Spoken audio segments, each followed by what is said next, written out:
Merci, Fresneville. J'ai dit à Fresneville, tu es sûr que tu n'as pas un peu d'onction ce matin? Je suis venu prier pour les malades. Il y avait des gens rassemblés, ce que nous, dimanche matin tôt, ceux dont je dois m'occuper là-bas.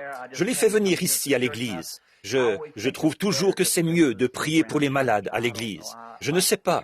J'aime bien être à l'église et venir ici où il y a l'assemblée, les gens ici qui prient.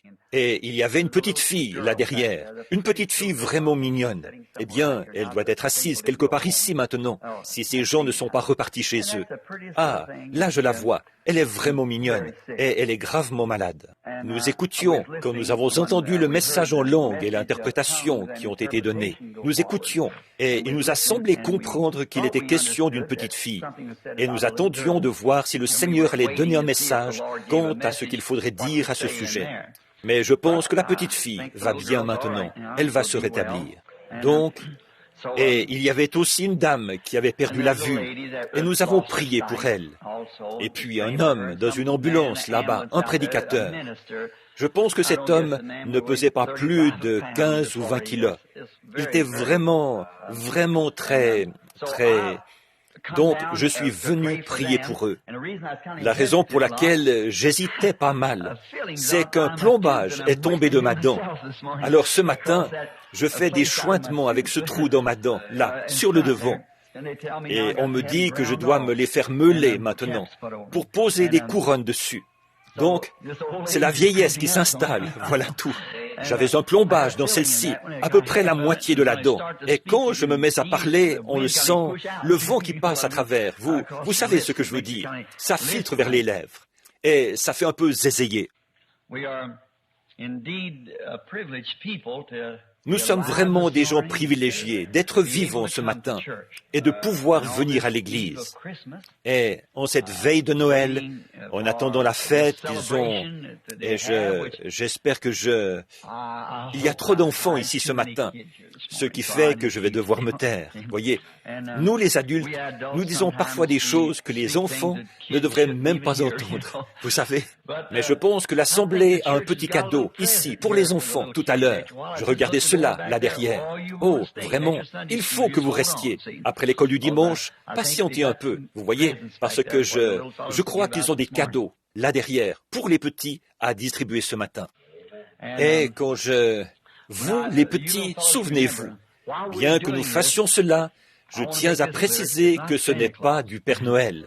Parce que ça, c'est une histoire dont vous apprendrez un jour qu'elle n'est pas vraie. Mais c'est de Jésus-Christ, la vérité de toutes les vérités. Vous voyez, le Fils de Dieu. Nous vous donnons ce petit cadeau ce matin pour vous faire savoir qu'un jour, Dieu a donné le plus grand cadeau qui pouvait être donné à la race humaine, son Fils. Et nous l'exprimons d'une façon bien limitée. Ce que nous pourrions donner, ce n'est rien en comparaison de cela. Mais entre nous, d'un mortel à l'autre, c'est ce que nous faisons.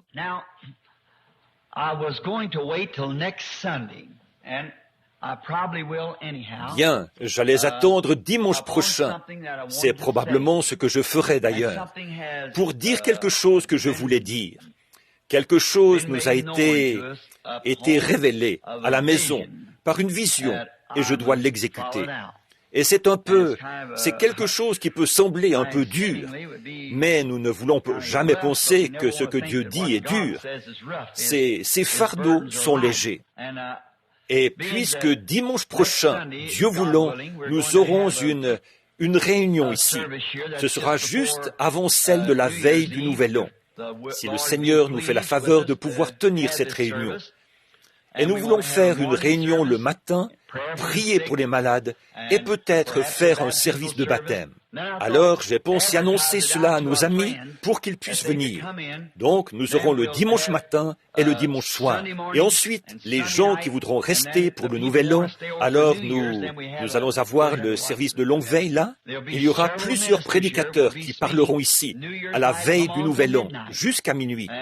Et nous invitons ces prédicateurs à venir parler. Si le Seigneur le veut, je voudrais être de ceux qui diront quelque chose à la veille du Nouvel An.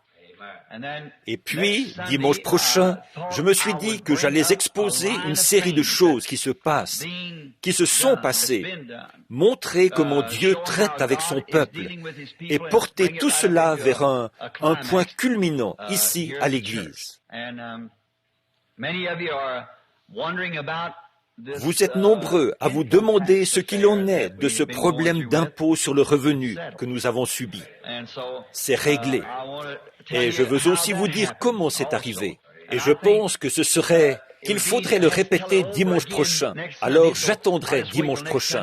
Et je vais plutôt essayer de vous parler un peu de la parole ce matin. Voyez.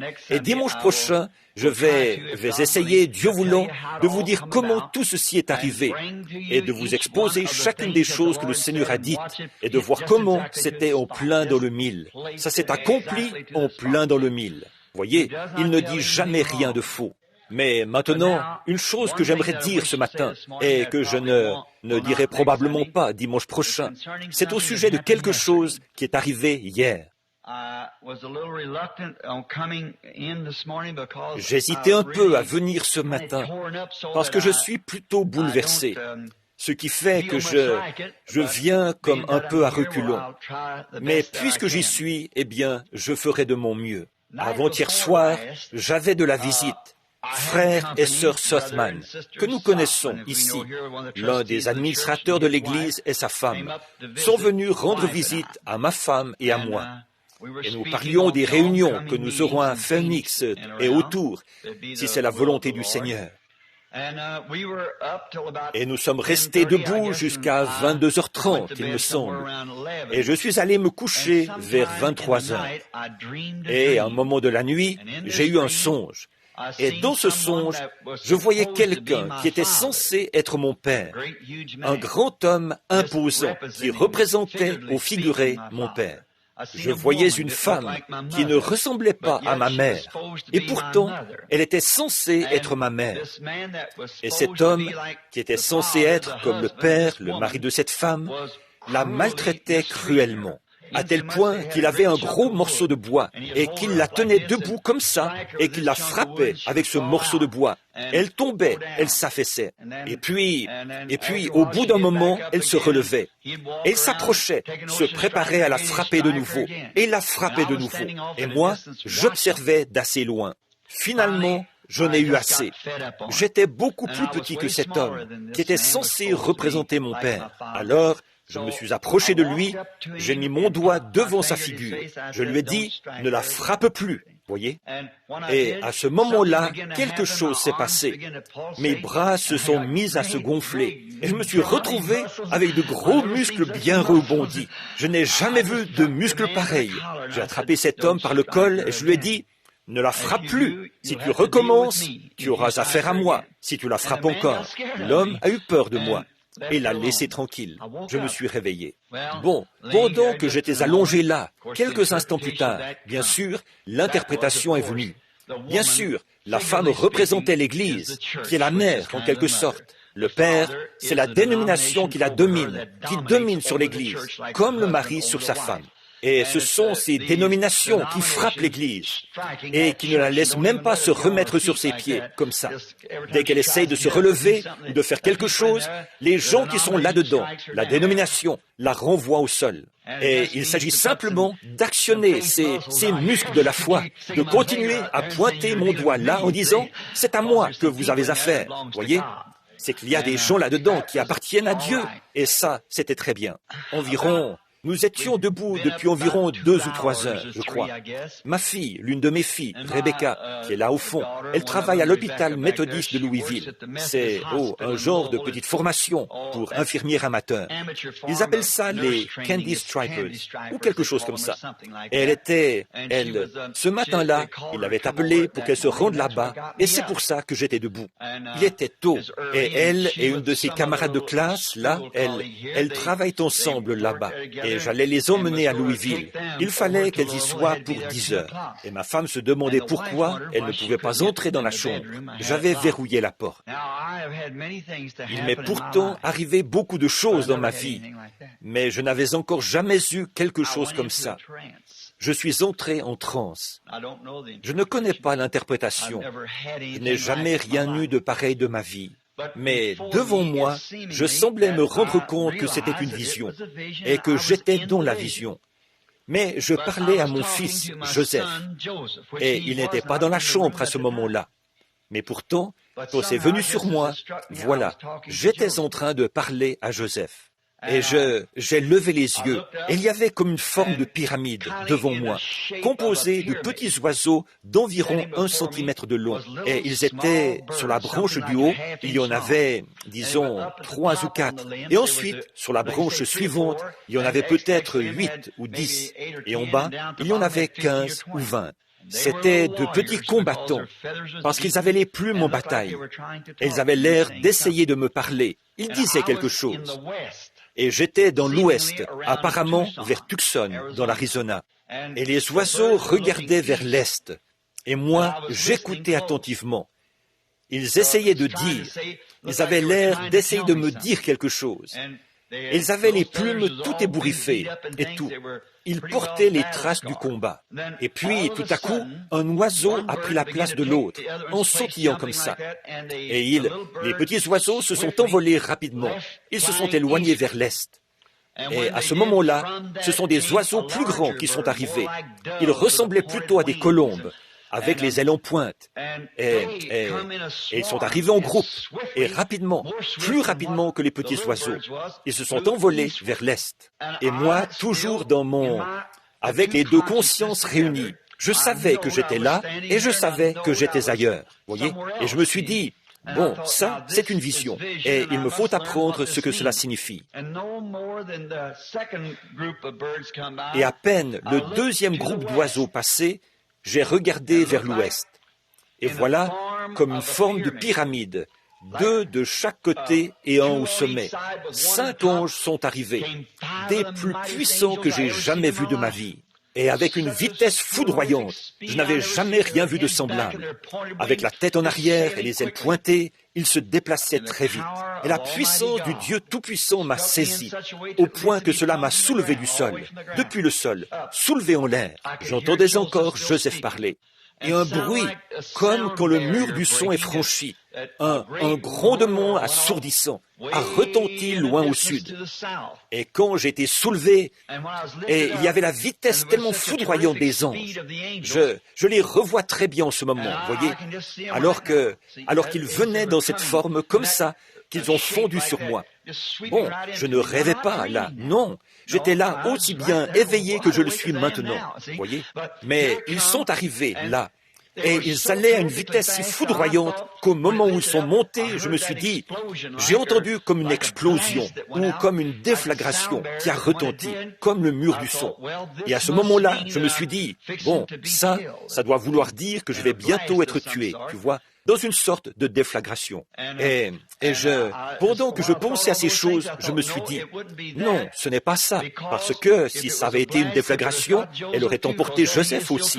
Mais il parle encore, il pense que je suis là. Je l'entends, ce n'était pas ça. Tout ça, c'était encore dans la vision. Ce n'était pas, voyez, c'était dans la vision.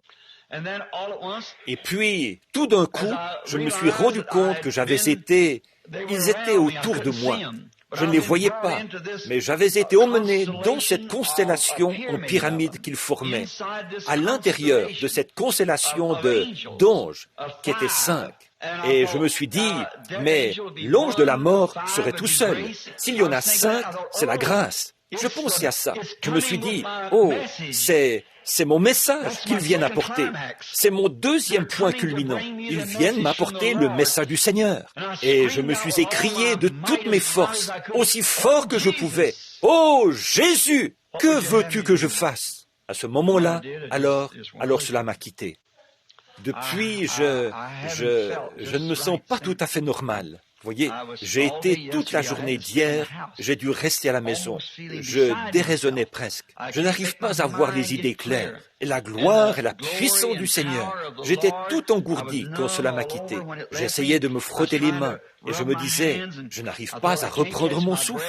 Je faisais les 100 pas dans la pièce. Je me disais, qu'est-ce que cela veut dire, Seigneur? Qu'est-ce que cela veut dire? Et puis, je me suis arrêté. J'ai dit, Seigneur Dieu, ton serviteur est... Je ne comprends vraiment pas. Pourquoi? De quoi s'agissait-il? Fais-le-moi savoir, Seigneur. Eh bien, je ne peux pas vous l'exprimer quand je dis la puissance du Seigneur. Il n'y a pas de moyen d'expliquer cela. Ce n'est pas ce que vous ressentez ici, par les bénédictions. Ça, ce sont les bénédictions du Seigneur. Ceci, c'est quelque chose de sacré. Oh là là, c'est au-delà de tout ce qu'un mortel pourrait imaginer. Voyez? Et ça me tracassait vraiment beaucoup. Ce n'est pas une bénédiction, c'est un trouble. On est troublé. Voyez, c'est ça. Si seulement je pouvais trouver un moyen d'exprimer aux gens ce que c'était, ou la sensation que c'était. Ce n'est pas comme quand on est assis ici, qu'on a envie de se réjouir. C'est quelque chose qui fait que tous vos nerfs c'est plus fort que la peur, c'est plus fort que l'effroi. C'est un saint respect. Il n'y a pas moyen d'expliquer cela. Même tout mon dos, d'un bout à l'autre de ma colonne vertébrale, jusqu'au bout de mes doigts, mes pieds et mes orteils, tout mon être était engourdi. Voyez, comme si on était quelque part hors du monde. Et cela me quittait progressivement. J'ai dit au Seigneur, s'il te plaît, fais-moi savoir, ô Dieu.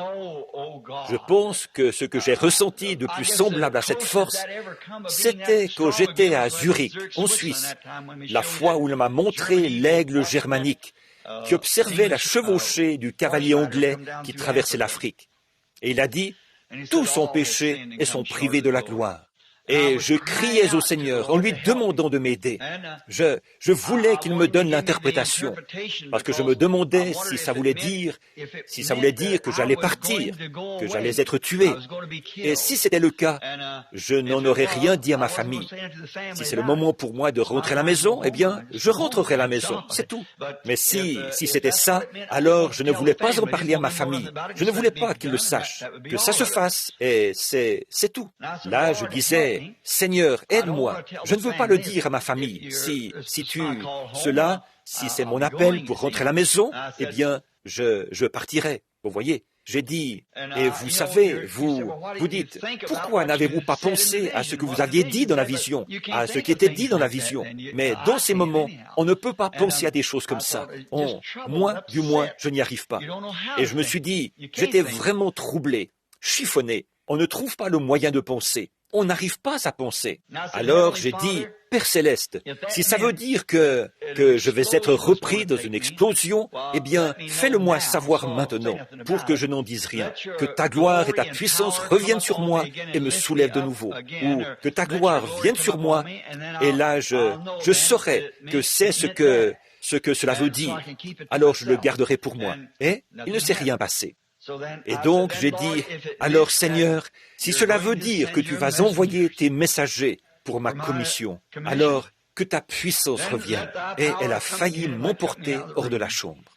Mais là, je suis revenu à moi, avec ma Bible en main, voyez, en demandant à Dieu de m'aider. Et à ce moment-là, alors il m'a montré quelque chose dans l'Écriture qui se rapportait exactement à cela, en plein là. Et je me suis dit, est-ce que ce serait vraiment cela? Comment est-ce que j'y arriverais? Et je ne peux pas expliquer ces choses, les amis. C'est au-delà de tout ce que je connais. Voyez, ma femme est une femme très particulière. C'est l'une des meilleures du monde. Et pendant un moment, je n'ai rien dit au sujet de ce qui s'était passé. J'ai continué comme si de rien n'était. Elle savait qu'il s'était passé quelque chose. Alors, quand je le lui ai dit, elle m'a dit, « Tu sais, Bill, je te vois et je t'entends parler d'un grand nombre de ces choses. » Elle a dit, « Tu sais que je te crois de tout mon cœur. » Elle a dit, « Mais là, il y avait vraiment quelque chose. Cela me secoue réellement. Il me semble, cette déflagration et la vitesse à laquelle ces anges sont arrivés, comme ça, 5 anges en même temps, qui formaient une constellation, comme cette pyramide que j'ai dessinée ici, voyez.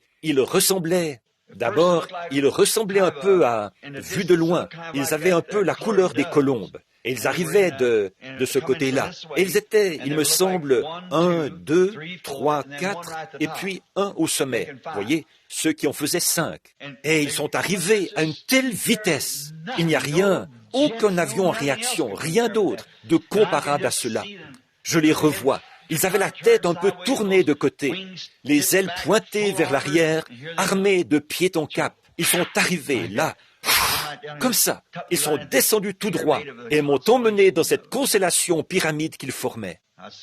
Je me suis vu soulevé, élevé du sol. Je me suis dit que peut-être j'ai entendu là-bas au loin ce grondement, comme un avion qui franchit le mur du son.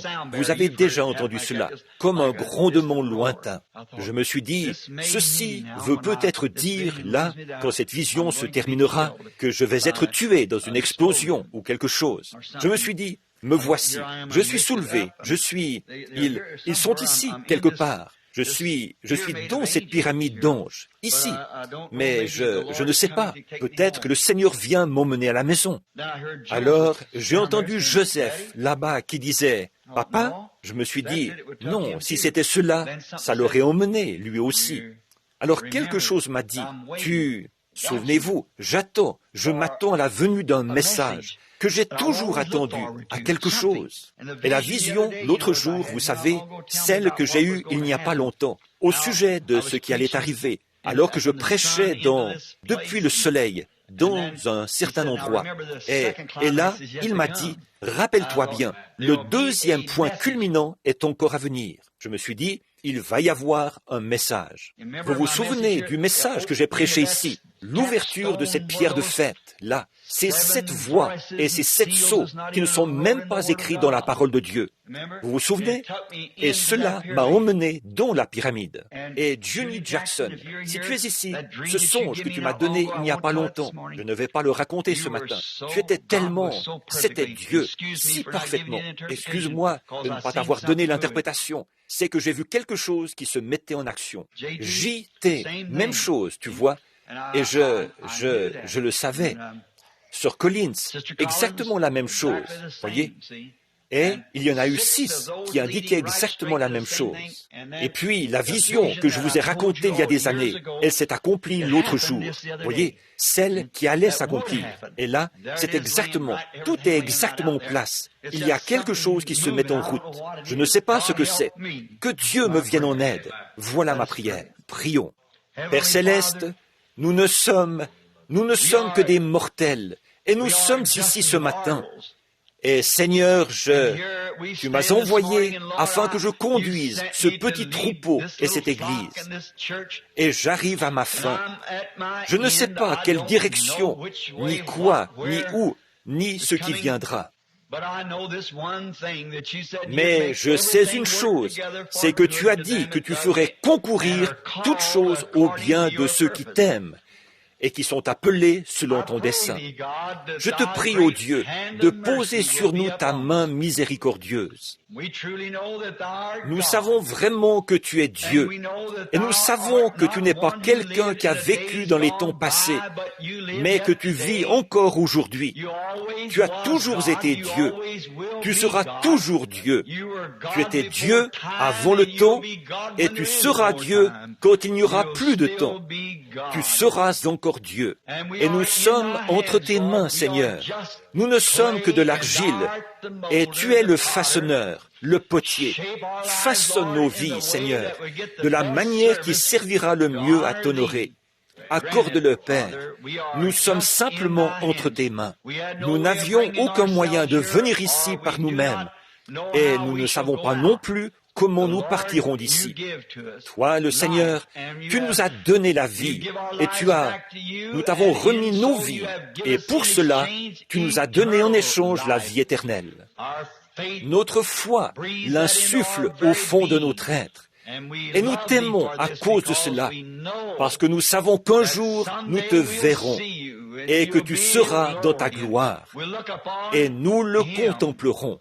Et nous désirons tant entendre ces mots. Tu as fait du bon travail, mon bon et fidèle serviteur. Entre dans les joies du Seigneur, qui ont été préparées pour toi depuis la fondation du monde. Jusqu'à ce moment, ô Dieu, où nous nous retrouverons tous, conduis-nous. Nous sommes tes serviteurs et nous demandons le pardon pour nos péchés. Ces visions puissantes, Seigneur, dépassent l'entendement de ton serviteur. Je ne sais pas quoi faire. Tout ce que je sais, c'est qu'elles viennent. Et tout ce que je peux faire, c'est de dire ce que j'ai vu et ce qui a été dit. Et parfois, cela me fait peur, Seigneur. Et je me demande quoi faire. Alors je prends la Bible, et là je lis comment Ésaïe a dû se sentir ce jour-là dans le temple, quand il a vu ces anges qui se couvraient les pieds de leurs ailes. Ce n'est pas étonnant qu'il se soit écrié « Malheur à moi, car mes yeux ont vu la gloire du Seigneur ». C'est là que le prophète s'est écrié, après avoir été purifié dans le temple, quand l'ange avait pris avec des pincettes une pierre ardente, elle avait posé sur ses lèvres, après qu'il avait confessé qu'il était un homme aux lèvres impures et qui habitait au milieu d'un peuple impur. Et pourtant, il était prophète. L'ange a pris les pincettes, il a posé la pierre ardente sur ses lèvres pour le purifier, et il a dit, « Maintenant, va prophétiser. » Seigneur Dieu, Ésaïe s'est écrié, « Me voici, Seigneur, envoie-moi. » Quand il a dit, « Qui ira pour nous vers cette génération méchante et adultère? » Ô Dieu, que cela se répète, que cela vienne de nouveau, ô Seigneur. Envoie le Saint-Esprit avec le feu qui purifie, car je confesse que j'ai les lèvres impures et que j'habite sur cette terre, ici, avec des gens impurs. Et nous sommes impurs à tes yeux, Seigneur. Mais, envoie la puissance qui purifie, le Saint-Esprit. Purifie-nous, ô Seigneur. Purifie ton serviteur, Seigneur. Puis, parle, Seigneur. Ton serviteur écoute. Je désire tant entendre cette voix. Je suis à toi. Utilise-moi, Seigneur, comme tu le voudras, alors que je me mets sur ton autel. Que le Saint-Esprit me purifie, Seigneur, qu'il moigne et m'envoie, Seigneur.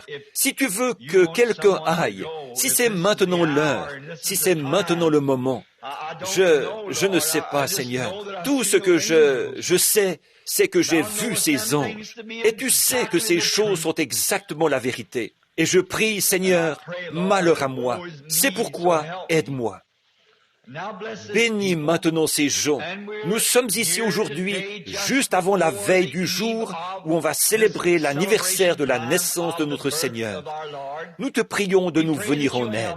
Et ce matin, ton serviteur, notre frère Neville, a pensé qu'il pourrait peut-être profiter de ces quelques instants pour se reposer et que je pourrais peut-être prendre la parole. Aussi, je te prie de me venir en aide maintenant. Il y a des gens ici, Seigneur, et tous, nous avons besoin de toi. C'est pourquoi nous te prions maintenant de nous bénir, alors que nous lirons ta parole et que nous méditerons pendant un petit moment. Que ton esprit descende sur nous, Seigneur. Purifie-nous et enflamme-nous du Saint-Esprit, du message de Dieu qui vient tout frais de l'autel pour secouer un monde moribond avant que s'approche le grand Dieu éternel. Car c'est au nom de Jésus, son précieux Fils et notre Sauveur, que nous le demandons. Amen.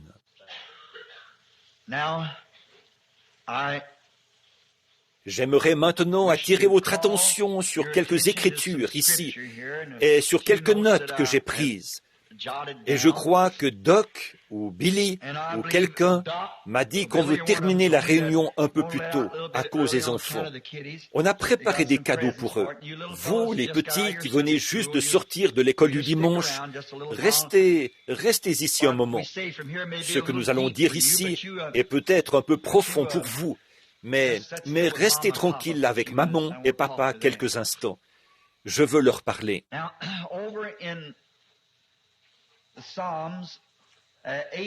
Maintenant, dans les psaumes, au psaume 89, je voudrais lire un ou deux versets du psaume 89. Je vais essayer de lire les versets 50, 51 et 52 du psaume 89. Alors, est-ce que vous entendez bien tout au fond de la salle? Si vous entendez bien, levez la main. Parce que Est-ce que tous ces micros sont branchés? Est-ce que ça va mieux avec celui-ci? Ou avec celui-ci? Celui-ci? Juste là. Ces deux-là sur le côté. Très bien. Je ne sais pas si on va enregistrer ceci ou pas. C'est une occasion un peu imprévue ce matin. Mais n'oubliez pas, là, dites-le à tous vos amis. Et je voudrais que vous fassiez tout votre possible pour assister à la réunion de dimanche prochain. Le bâtiment sera bientôt terminé, ici, je suppose. Et alors, je reviendrai pour prêcher les 7 sceaux, si c'est la volonté de Dieu, ici, en me référant aux Écritures. Dans le livre des psaumes, au chapitre 89, en commençant au verset 50. Écoutez bien la lecture de la parole maintenant. Remember, Lord, the reproach of thy servants. How I do bear in my bosom the reproach of all the mighty people. Souviens-toi, Seigneur, de l'opprobre de tes serviteurs. Je porte dans mon sein celui de tous les grands peuples, l'opprobre dont tes ennemis couvrent, ô Éternel, dont ils couvrent les pas de ton oint. Béni soit l'Éternel pour toujours. Amen, oui, Amen. J'aimerais vous parler quelques instants Je voudrais d'abord que vous notiez ceci et que vous le relisiez plusieurs fois bien attentivement. Peut-être que cela vaut la peine de le relire tout de suite. Écoutez bien, là. Voyez? Remember, Lord, the reproach of thy servants. How I do bear in my bosom the reproach of all the mighty people. Souviens-toi, Seigneur, de l'opprobre de tes serviteurs. Je porte dans mon sein celui de tous les grands peuples. L'opprobre dont tes ennemis couvrent, ô Éternel, dont ils couvrent les pas de ton oint. Béni soit l'Éternel pour toujours. Amen, oui, Amen. Examinez bien ce que David a dit là. Je voudrais prendre comme sujet, c'est très étrange encore pour un sujet de Noël, mais dimanche dernier aussi, j'ai prêché sur un sujet étrange. Là, je ne me rappelle plus ce que c'était. C'était comment? La dislocation du monde. Maintenant, j'aimerais prendre comme sujet, ce dimanche-ci, l'opprobre à cause de la parole. Bon, je vais le répéter bien comme il faut. L'opprobre à cause de la parole. God has a time and a reason for that time to fulfill all his words. Dieu a un temps et une raison d'accomplir toutes ses paroles en ce temps-là. Dieu sait exactement ce qu'il va faire. Nous, non. Nous devons simplement recevoir cela à mesure qu'il nous le donne.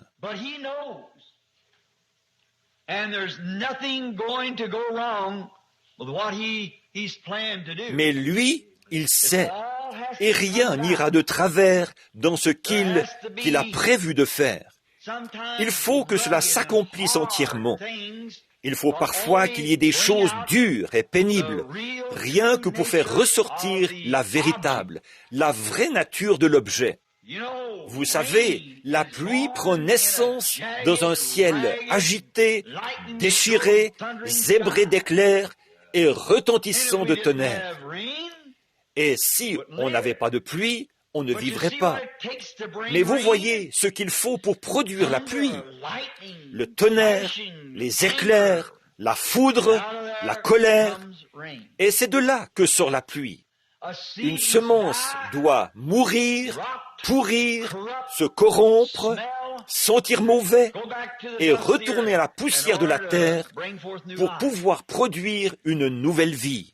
Il faut que l'or soit battu, retourné et rebattu plusieurs fois, encore et encore, battu jusqu'à ce que toutes les impuretés en soient ôtées. Ce n'est pas le fait qu'il brille, car la pyrite de fer, ce qu'on appelle l'or des fous, brille comme de l'or véritable. Mais si on les met ensemble, en les prenant séparément, on ne peut guère les différencier. Mais en les mettant ensemble, on voit la différence. Et l'orfèvre doit toujours battre jusqu'à ce qu'il voit son propre reflet dans l'or.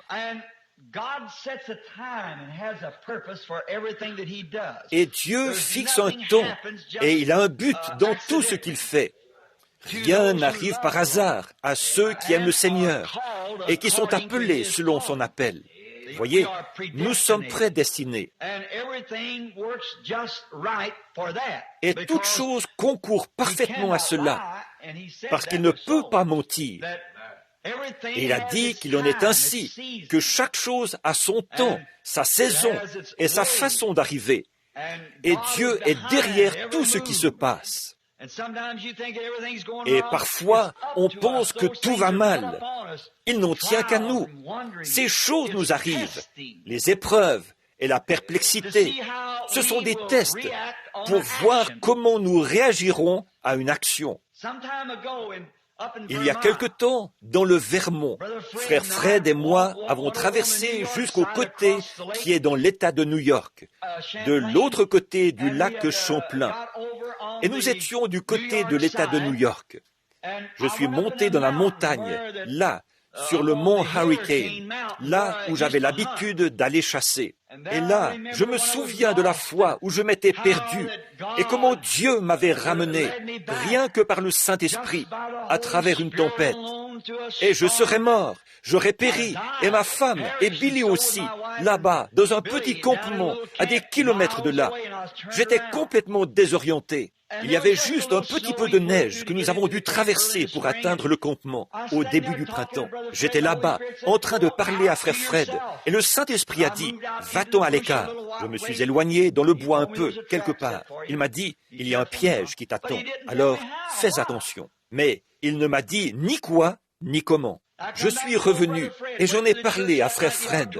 Ce soir-là, nous sommes allés à l'assemblée, à l'auditorium, et j'ai annoncé cela aux gens. Et le soir suivant, c'est arrivé. Et j'étais donc là, quand il m'a dit, concernant des moqueurs, il a dit, c'est entre tes mains. Ce que tu feras d'eux, quoi que tu dises, s'accomplira immédiatement.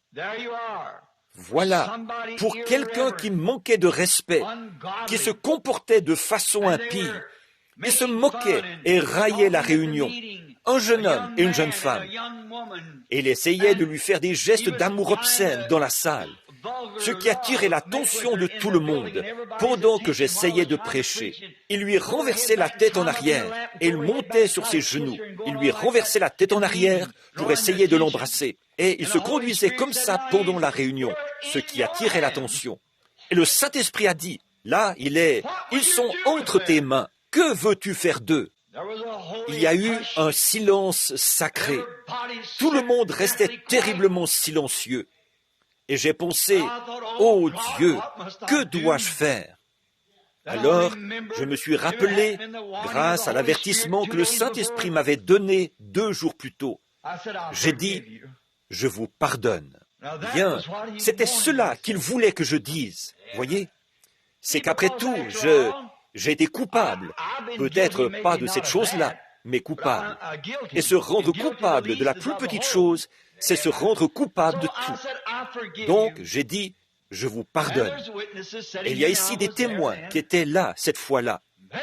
À ce moment-là, le Saint-Esprit a percé. Alors, vous voyez, je crois que toutes ces choses signifiaient quelque chose. Que va-t-on faire avec la puissance? Comment, voyez, va-t-on réagir à une action? Quelque chose se passe, un acte, alors comment va-t-on réagir à cette action? Vous comprenez ce que je veux dire? Qu'allez-vous faire? Et peut-être que tout ceci a servi à nous amener là où nous en sommes maintenant. Je ne sais pas. Je ne saurais vraiment pas le dire. Mais il y a toujours eu une façon. Et rappelez-vous que l'opprobre de la parole a toujours porté un opprobre.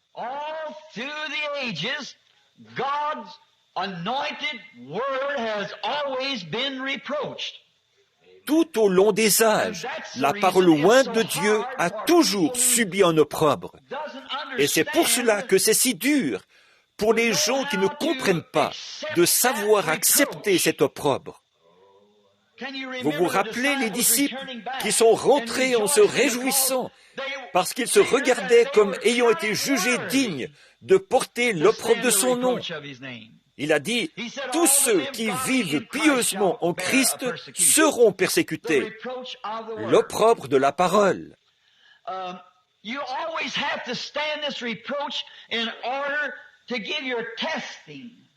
Vous aurez toujours à subir cet opprobre pour être testé, pour voir. Tout homme qui vient à Christ doit d'abord être formé en vue d'accomplir le but auquel Dieu vous a destiné. Et souvenez-vous, si seulement vous pouvez rester tranquille, souvenez-vous, s'il vous a appelé à ceci, il n'y a rien qui puisse l'empêcher d'arriver. Il n'y a pas assez de démons dans le lieu de tourment pour empêcher la parole de Dieu de se manifester. Vous êtes nés dans un but et personne ne peut prendre votre place. Vous aurez peut-être des imitateurs et tout le reste, mais ils ne prendront jamais votre place. C'est vrai, la parole de Dieu triomphera. Elle ne peut pas faillir. C'est là-dessus que devrait s'appuyer chaque chrétien, en sachant cela. Les épreuves viendront et vous en feront voir de toutes les couleurs. Mais souvenez-vous, Dieu a un but et tout concourra comme il faut.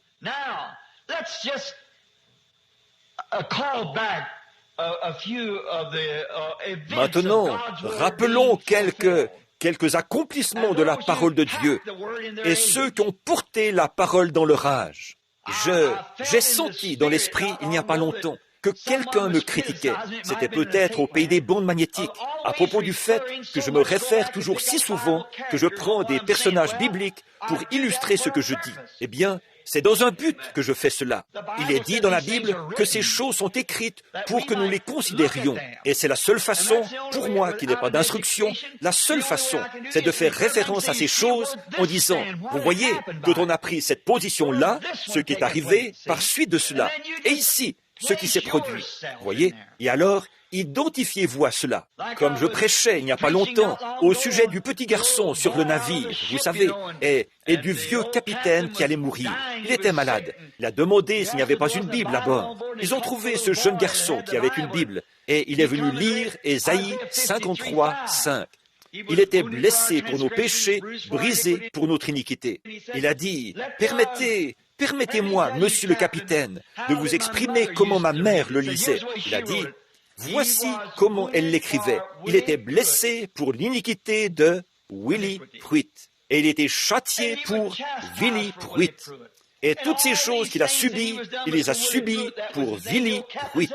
C'était son nom. Le vieux capitaine a dit, j'aime ça. Est-ce que tu pourrais le lire avec mon nom à moi? Il a dit, je vais essayer. Et il a dit, il était blessé pour les péchés de John Quartz. Il était meurtri pour l'iniquité de John Quartz. Et c'est par ces meurtrissures que John Quartz a été guéri. Il a dit, je le vois, et le Seigneur l'a guéri. Voyez, mettez-y votre nom en le lisant. Il était blessé pour les péchés de William Branham. Il était meurtri pour l'iniquité de William Branham. C'est pour moi qu'il a fait cela, et c'est pour vous qu'il a fait cela. Mettez-y votre nom en le lisant. Eh bien, c'est de cette façon que j'aime présenter les Écritures à mes fidèles. Ce qu'il a fait pour quelqu'un d'autre qui lui a obéi. Ce qu'il a fait pour quelqu'un d'autre qui a été fidèle à la cause. Et ce qu'il a fait pour quelqu'un d'autre qui a été infidèle à la cause. Là, vous y mettez votre nom en le lisant. Si vous aviez été là, quelle position auriez-vous prise? Et souvenez-vous, vous avez aujourd'hui le privilège de prendre le même genre de position.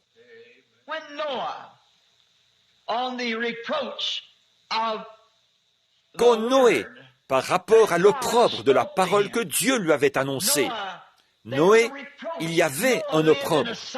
Noé vivait dans un âge scientifique, où il y avait des réalisations scientifiques. Ils arrivaient à fabriquer des choses qui dépassaient tout ce qu'on a fabriqué à notre époque.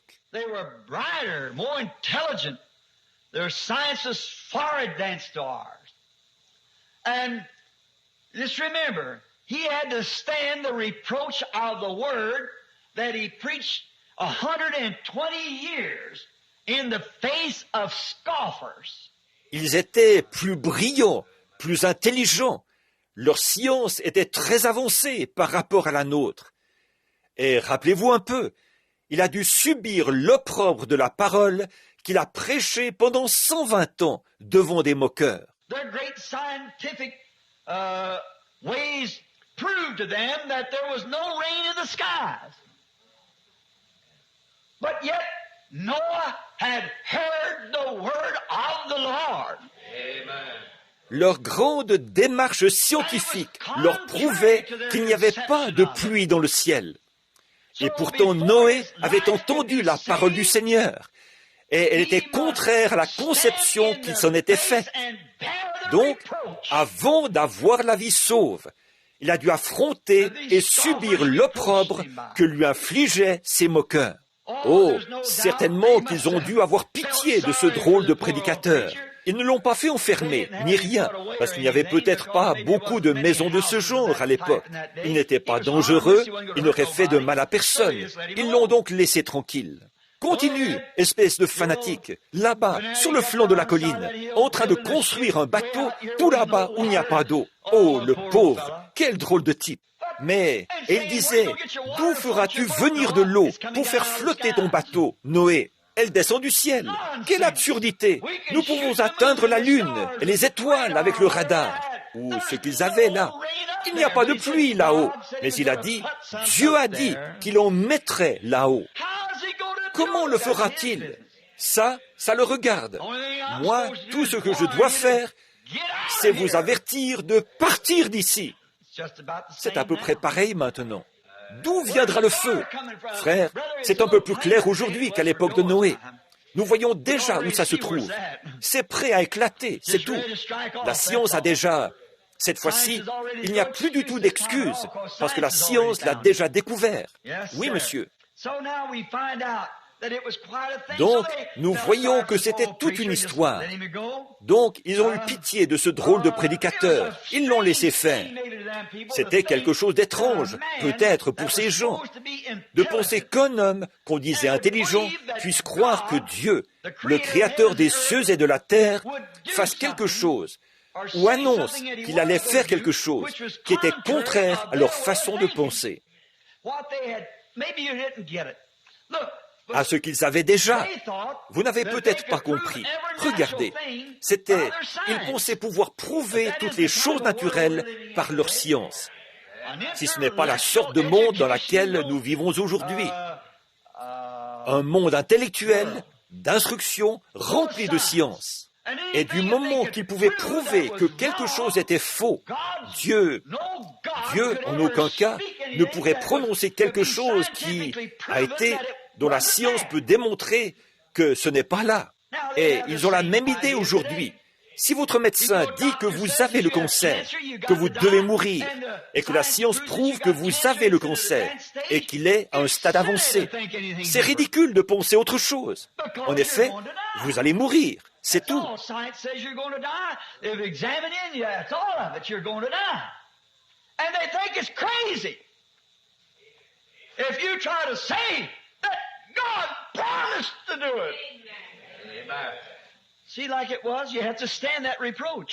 La science dit que vous allez mourir. On vous a examiné et c'est tout. Vous allez mourir. Et il trouve que c'est fou de votre part de vouloir dire que Dieu a promis de faire ça.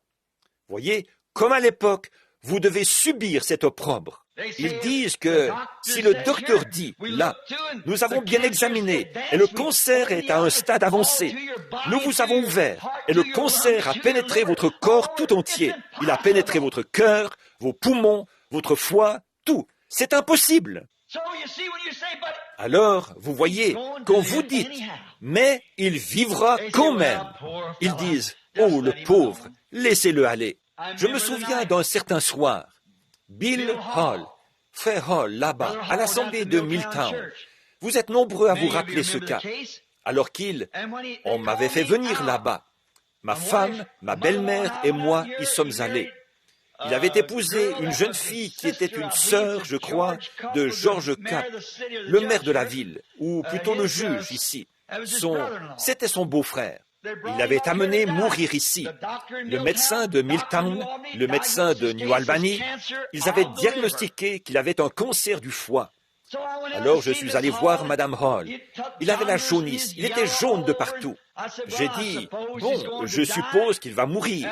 Et elle a dit, frère Bill, est-ce qu'il y aurait moyen est-ce que vous pourriez recevoir une indication de Dieu? J'ai répondu, je ne sais pas, Sir Hall, je peux prier. J'ai prié, je suis rentré à la maison, et le Seigneur ne m'a rien dit. Ensuite, le lendemain, je suis retourné, et j'ai prié de nouveau. Elle a dit, connaissez-vous un bon médecin? J'ai dit, eh bien, notre médecin de famille, c'est le docteur Sam Adair, ici à Jeffersonville. Son père était notre médecin de famille. Le jeune Sam et moi avons toujours été des amis proches et nous étions à peu près en même temps à l'école. Nous avons grandi ensemble. C'est toujours lui que nous allons voir quand quelque chose ne va pas. Elle a dit, je me demande s'il accepterait de venir examiner Bill Hall, son mari. J'ai dit, je lui demanderai. Eh bien, Sam m'a dit, il a dit, Billy, si le médecin dit qu'il a le cancer, il a dit, il n'y a qu'une chose que je puisse faire. Je l'enverrai voir quelqu'un de plus compétent que moi, un spécialiste, et on apportera les radios pour éviter de l'ennuyer encore. On a fait venir les radios de New Albany, de chez le médecin là-bas. On l'a emmené à Louisville pour le faire examiner. On lui a fait faire l'aller-retour en ambulance. Alors, bien sûr, il ne voulait pas dire à Madame Hall ce qu'il avait, donc il m'a appelé. Il m'a dit, il va mourir. Il a dit, ton ami prédicateur. Il a dit, le spécialiste de Louisville vient de m'appeler pour me dire que le diagnostic qu'ont posé les médecins là-bas, à Milltown, et le médecin à New Albany, ils ont posé un diagnostic juste. Et il a dit, c'est bien un cancer du foie, et il est à un stade avancé. Et Billy, on ne peut pas enlever le foie de cet homme et qu'il survive. Il a dit, il va mourir. Et puisqu'il est prédicateur, il devrait bien être prêt. J'ai dit, ce n'est pas la question. Mais il n'a pas plus qu'environ 55 ans. Alors, il a encore plein de vie en lui pour prêcher. Et j'ai dit, eh bien, puisqu'il va mourir, alors c'est réglé. Merci, Dr. Sam. Et je suis allé voir Madame Hall pour le lui dire. Je lui ai dit, Madame Hall, Sam a dit que le diagnostic de Louisville, là, c'est le même que ceux de New Albany et de Milltown. Cet homme est en train de mourir. Frère Hall va mourir. Il a un cancer du foie et il est à un stade avancé. Alors, elle s'est mise à pleurer. Je me suis retourné et j'ai prié avec lui. Il était dans un tel état qu'il ne se rendait même pas compte que j'étais dans la pièce. Alors, je suis rentré. Il y avait beaucoup de gens qui venaient chez moi à l'époque. Il n'y avait personne d'autre sur le terrain d'évangélisation. Il n'avait pas encore été tellement pollué et les gens venaient de partout. Je voulais me reposer un peu. Alors, je suis rentré et je me suis levé tôt, vers 2h30 ou 3h du matin. Frère Wood n'était pas encore arrivé dans l'allée. J'ai regardé vers la voie d'accès à la maison, il n'y avait personne. J'ai donc pris mon vieux chapeau. Je suis allé dans mon bureau prendre ma carabine 22. Je me proposais d'aller à la chasse aux écureuils jusque vers les 8 heures, et puis de m'allonger quelque part au pied d'un arbre pour dormir un peu. Il n'y avait pas moyen de dormir chez moi. J'ai pris mon chapeau et je me suis dirigé vers l'autre bout de la pièce. Il y avait une pomme accrochée au mur. C'était une pomme complètement pourrie. Elle était mangée par les vers.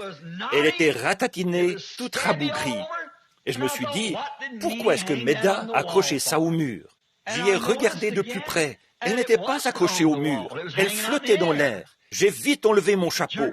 J'ai posé ma carabine dans un coin et je suis tombé à genoux. J'ai dit, « Seigneur, que veux-tu faire savoir à ton serviteur ?» Une autre pomme est descendue, et encore une autre, jusqu'à ce qu'il y ait 4 ou 5 pommes. J'ai oublié combien c'était au juste. Là, en suspension. Et puis, une belle grosse pomme marbrée. Une pomme vraiment grosse et belle d'aspect est descendue. Et elle a englouti ces autres pommes à l'aspect répugnant.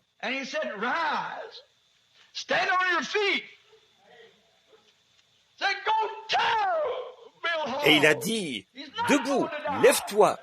Il a dit, « Va dire à Bill Hall qu'il ne va pas mourir, il vivra. » Oh, je m'y suis précipité aussi vite que j'ai pu. Et j'ai dit, « Madame Hall, j'ai l'ainsi dit le Seigneur, il vivra. » Et il m'a entendu, il essayait de pleurer, il n'arrivait plus à parler. Je suis revenu et j'ai appelé Sam. Je lui ai dit, « Sam, notre frère vivra. » Il a dit, « Comment est-ce qu'il pourrait vivre dans l'état où il est ?» J'ai dit, « Ce n'est pas à moi de savoir comment. Dieu l'a dit. Ça règle la question. Il est vivant aujourd'hui. Il y a une dizaine d'années de cela. Il est en pleine santé, en pleine forme. Sa femme est morte depuis. Il s'est remarié. Comment est-ce que ça a pu arriver dans le cas de George Wright et de beaucoup d'autres dont on pourrait parler, qu'on pourrait nommer? Qu'est-ce que c'est? Il s'agit de subir l'opprobre. Ils ont ri, ils se moquent. Je me rappelle, avant l'inondation de 1937, j'étais à la compagnie de livraison et ramassage de Falls City. Et je leur disais qu'il allait y avoir 10 mètres d'eau, je crois, dans la rue Spring. Ils se sont moqués de moi. Ils disaient, le pauvre Billy. Je pense ce garçon, j'étais encore tout jeune à l'époque. Il a dit, Billy est un brave garçon. C'est vraiment dommage qu'il ait perdu la tête.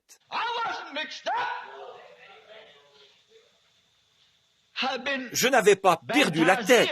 J'avais reçu le baptême et non pas perdu la tête. J'avais été reçu, c'est tout. Et cela s'est accompli exactement de cette façon. J'ai remarqué en parlant Sir Hattie Wright, je crois, assise là-bas. Elle se souvient du cas de Bill Hall. Beaucoup, combien de ceux qui sont ici ce matin se souviennent de ce cas? Oh là là, bien sûr, beaucoup d'entre vous. Bon, ils nous plaignent. Ils plaignent tous ceux qui essaient de s'en tenir à la parole, en une époque de moqueurs. Mais souvenez-vous, il faut que l'opprobre vienne. Ça a toujours été le cas. Ils ont dû penser ce qu'ils pensaient à l'époque, que Dieu, une fois que quelque chose était prouvé par la science, que Dieu ne prononcerait rien de contraire à la science. Eh bien, voilà ce qui fait qu'il est Dieu. S'il s'était borné à suivre la science, il n'y aurait rien de plus que ce que l'homme peut accomplir. Mais il est Dieu. Il est le créateur de la science. Il peut faire tout ce qu'il veut. Ils ont dû penser, le pauvre Noé, eh bien, laissons-le, le pauvre. Il manque tous les divertissements qu'on a à notre époque. Alors, laissons-le. C'est à peu près pareil maintenant. Mais là, j'aimerais dire autre chose ici. Maintenant, en y repensant, nous admirons sa foi. Mais je me demande, si nous avions vécu à son époque, est-ce que nous aurions pris la même position que Noé? Est-ce que nous serions aptes et disposés à subir l'opprobre qui accompagnait la vérité? Alors que, parmi tous les millions de gens qu'il y avait dans le monde à l'époque, il n'y a eu que Noé et sa famille qui ont pris position pour cette vérité. Vous y avez songé? Rien que cet homme et ses 3 fils et ses belles-filles, sa femme, ils ont été les seuls à prendre position pour cette vérité. Mais ils avaient l'ainsi dit le Seigneur. En y repensant, nous l'admirons. Est-ce qu'on pourrait encore penser la même chose? Il faut que je me dépêche à cause des cadeaux pour les enfants. Abraham. Le mot Abraham veut dire père d'un grand nombre. Il a été fait un père de nations.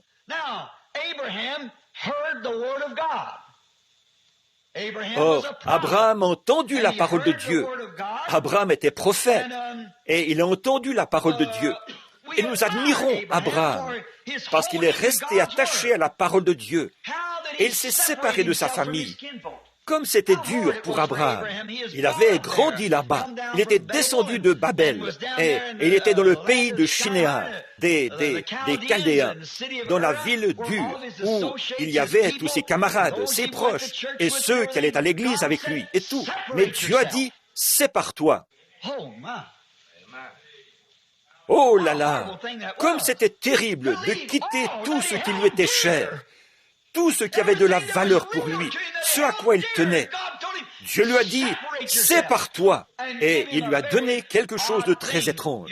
Tu auras un bébé de ta femme, alors qu'il avait 75 ans, et elle 65. Elle avait cessé d'être comme les femmes qui peuvent avoir des enfants depuis des années. Et alors qu'il avait vécu avec elle depuis qu'elle était jeune fille, puisqu'elle était sa demi-sœur. Alors, comment est-ce qu'il pourrait un jour produire cet enfant? Et maintenant, est-ce que vous imagineriez Abraham qui va vers ses camarades et qui dit « Nous allons avoir un bébé, Sarah et moi ». Est-ce que vous imagineriez ça? Oh, les gens disaient « Pauvre bougre, ça ne tourne pas rond chez lui. C'est un opprobre. » Mais Abraham a tenu ferme. Et à l'âge de 100 ans, il n'a pas douté de la promesse de Dieu. Il continuait à supporter l'opprobre. Mais oui, il tenait ferme.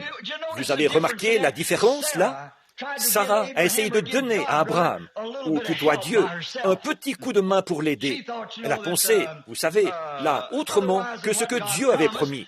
Bon, tu sais, moi, je suis vieille, mais Agar, là, c'est une belle femme. Abraham acceptera bien de l'épouser, elle aussi. Alors, tu sais, ça va aider Dieu. Ça va aider Dieu, parce qu'Agar, là, elle doit avoir dans les 20 ans. C'est ma servante. Et tu sais ce que je vais faire? Je vais la donner comme épouse à mon mari, puisque la polygamie était autorisée. Donc, il a dit, je la lui donnerai, et elle aura un bébé de mon mari. Ensuite, je prendrai le bébé, et ce sera celui que Dieu a promis. Vous voyez, nous essayons toujours de faire quelque chose. Nous n'arrivons pas à nous attendre à lui. Il nous faut faire quelque chose de nous-mêmes. Même si c'est autorisé. Même si elle était jolie. Même si ça avait l'air très bien. Il n'en reste pas moins que ça ne concordait pas avec la parole. Dieu avait dit à Abraham que le bébé allait venir par Sarah. Vous vous rappelez ce qu'il a dit du petit troupeau? Voici les signes qui accompagneront ceux qui auront cru. Ce qui arriva du temps de Noé arrivera de même à la venue du Fils de l'homme, alors qu'un petit nombre de personnes, c'est-à-dire 8 âmes, ont été sauvées. Ces paroles ne peuvent pas manquer de s'accomplir. Donc, prenons bien garde à nous-mêmes et tenons-nous-en à la parole.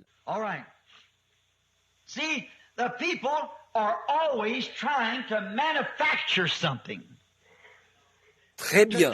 Voyez, les gens essaient toujours de fabriquer quelque chose pour remplacer la volonté créatrice de Dieu. Vous voyez, comme je l'ai souvent dit, et peut-être déjà devant l'Assemblée, vous savez, on ne peut pas demander à un mouton, fabrique-moi de la laine, d'accord? Non, il ne peut pas le faire. Bon, une chèvre ne peut pas fabriquer de laine, parce que sa nature ne le lui permet pas.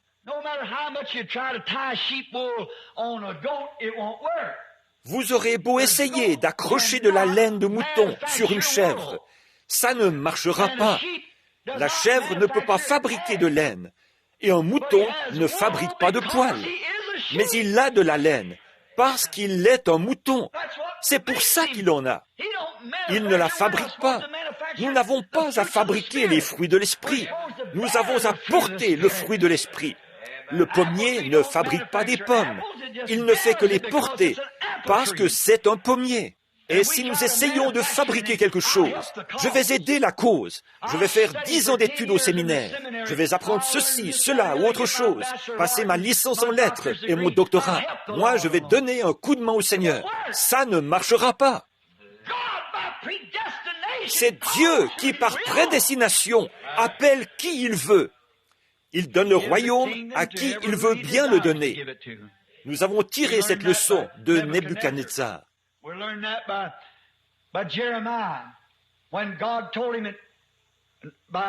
Nous avons tiré cette leçon de Jérémie, quand Dieu lui a dit, par la parole du Seigneur, qu'un jour viendrait où Israël allait être emmené à Babylone pour 70 ans. Et un autre prophète s'est levé.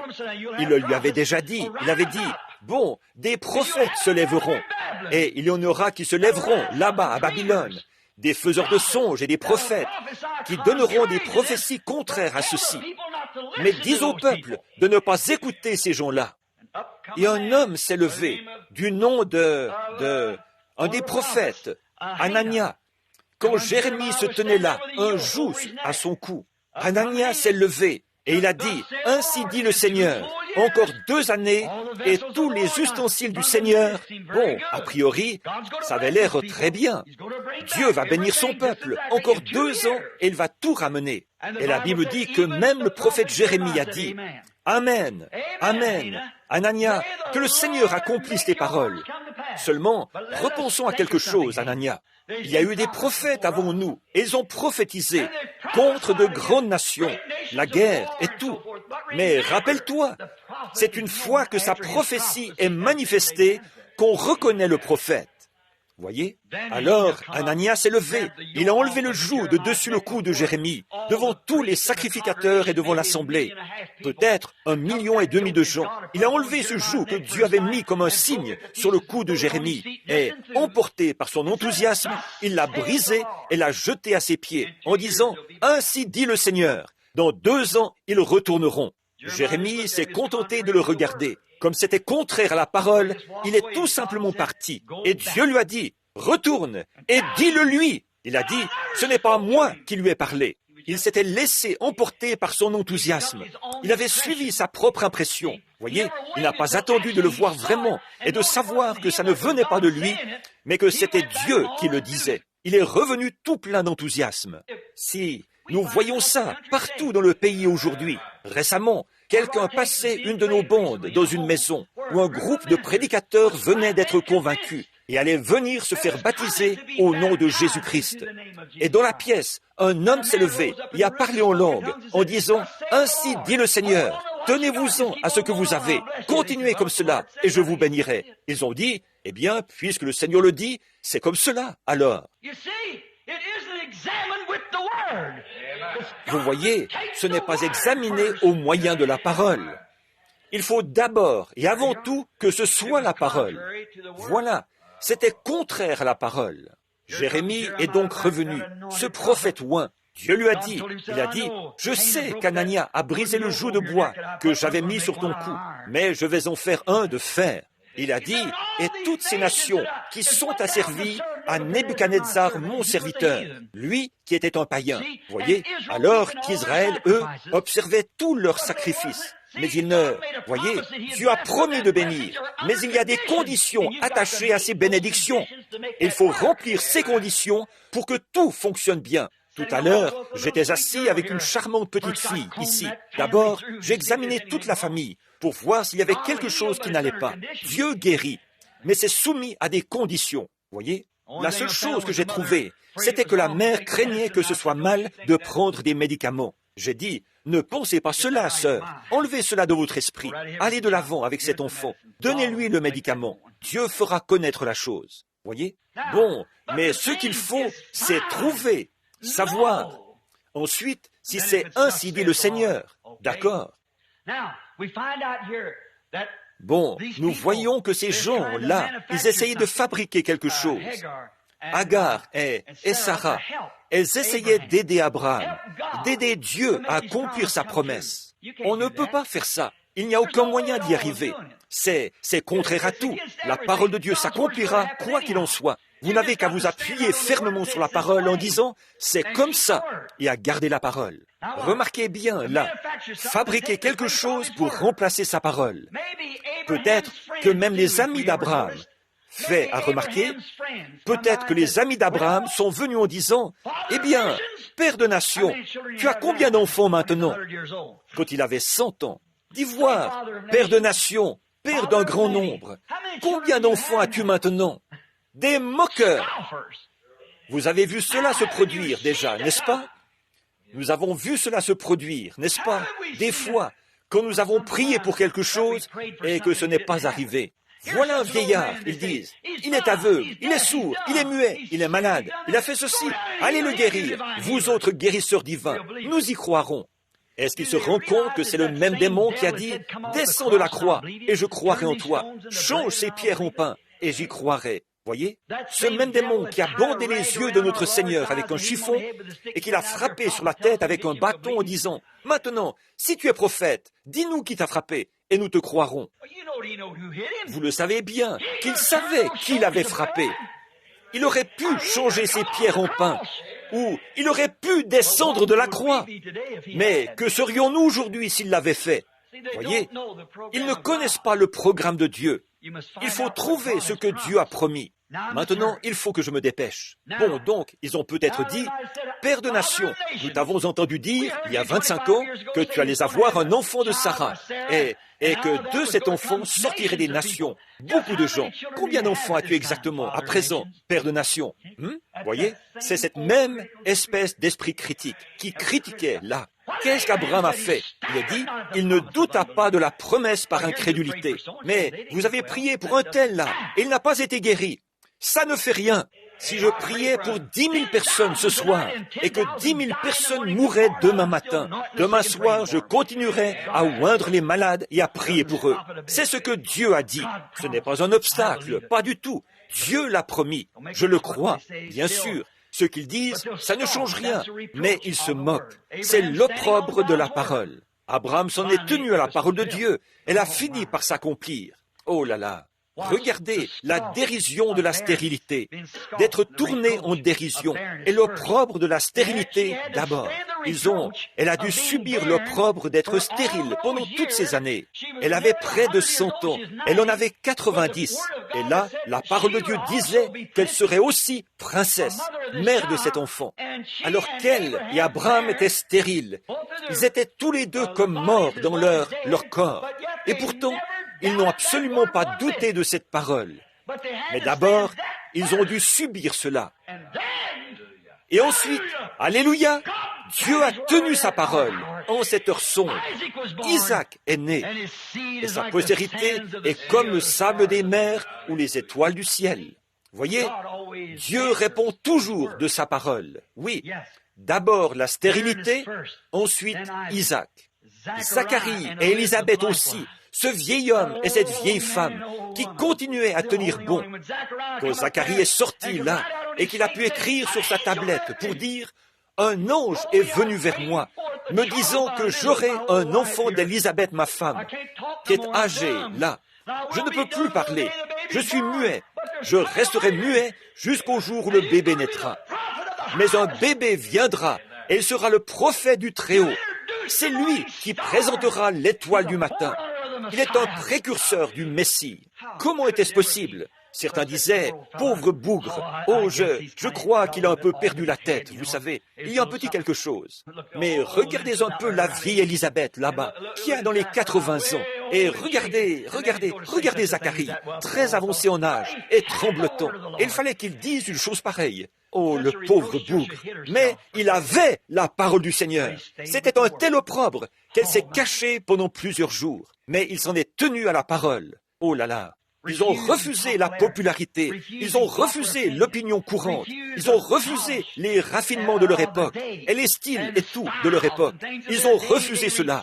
Ils ont refusé de marcher avec le grand nombre des incroyants. Ils ont refusé les choses du monde. Ils ont dû le faire pour s'en tenir à la parole de Dieu. Ils ont dû le faire. C'est pareil aujourd'hui. Vous vous séparez de tout. Il n'y a que vous et Dieu. Il ne s'agit pas de ce que fait l'Église. Il s'agit de ce que vous faites avec Dieu. Voyez, il s'agit de vous en tant qu'individu. Oui, mais regardez ce que Dieu lui a donné. Quand Jésus lui-même est venu, Zacharie était mort, et Élisabeth aussi. Mais quand leur fils est arrivé dans le désert, avec l'Ainsi dit le Seigneur, Jésus a dit, il n'y a jamais eu un homme né d'une femme aussi grand que lui. Amen. Quoi? Elle a subi l'opprobre de la stérilité. Elle s'est tenue à la parole et elle a accouché de ce fils. Comme Sarah autrefois, comme Abraham autrefois, ces couples âgés ont tenu ferme. Regardez, les plus nombreux qui soient nés, comme le sable des mers. Il n'y a pas une race de gens au monde qui soit aussi nombreuse que les Juifs, comme le sable des mers ou les étoiles du ciel. Qu'est-ce qui est arrivé? C'est arrivé dans la minorité. Un seul enfant. Là, vous voyez où je veux en venir. Un seul enfant, c'était suffisant. Il a suffi d'un seul enfant pour ébranler les nations et présenter le Messie. Il a suffi d'un seul qui était obéissant. C'est vrai, Dieu n'a besoin que d'un seul homme. C'est tout ce qu'il lui faut, d'avoir une voix quelque part. C'est tout ce qu'il veut, d'avoir un seul homme sous son contrôle. Oh, comme il aime prendre un seul homme. Une fois, il a pris un Noé.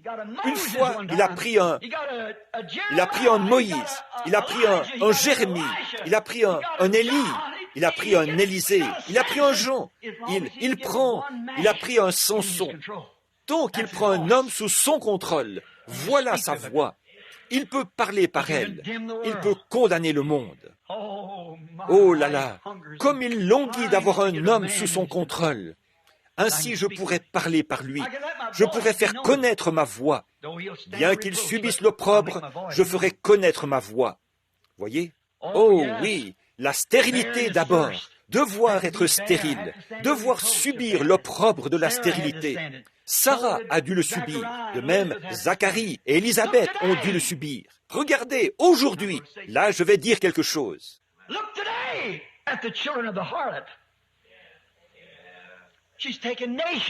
Regardez aujourd'hui les enfants de la prostituée. Elle a assujetti des nations à la domination politique des dénominations. La prostituée et ses filles. Regardez la génération des dénominations qui s'est levée. Et comme les justes sont peu nombreux. Ne vous en faites pas. Tenez-vous-en à la parole. Ça ne fait rien. On se moquera peut-être de vous. On vous traitera peut-être d'exalté. On pourra vous traiter de n'importe quoi, de tous les noms. Mais ne bougez pas de là. C'est la parole. L'opprobre de la parole. Ce qu'ils diront de vous. Un jeune homme. Il est peut-être ici ce matin. C'est un de mes amis. Jim Poole, le jeune Jim, sa famille. L'autre jour, on lui a demandé, il avait été baptisé ici. Quelqu'un lui a dit, si tu voulais te faire baptiser dans une assemblée, pourquoi tu n'as pas choisi une grande assemblée ou quelque chose comme ça, voyez? Mais il a vu la lumière. C'était réglé. Voyez, les enfants des injustes sont plus nombreux que ceux des justes. Oui, bien. Combien peu nombreux sont ceux des justes? Regardez la petite poignée qu'ils étaient à l'époque de Noé. Voyez? Regardez comment c'était à l'époque de Sodome. Voyez?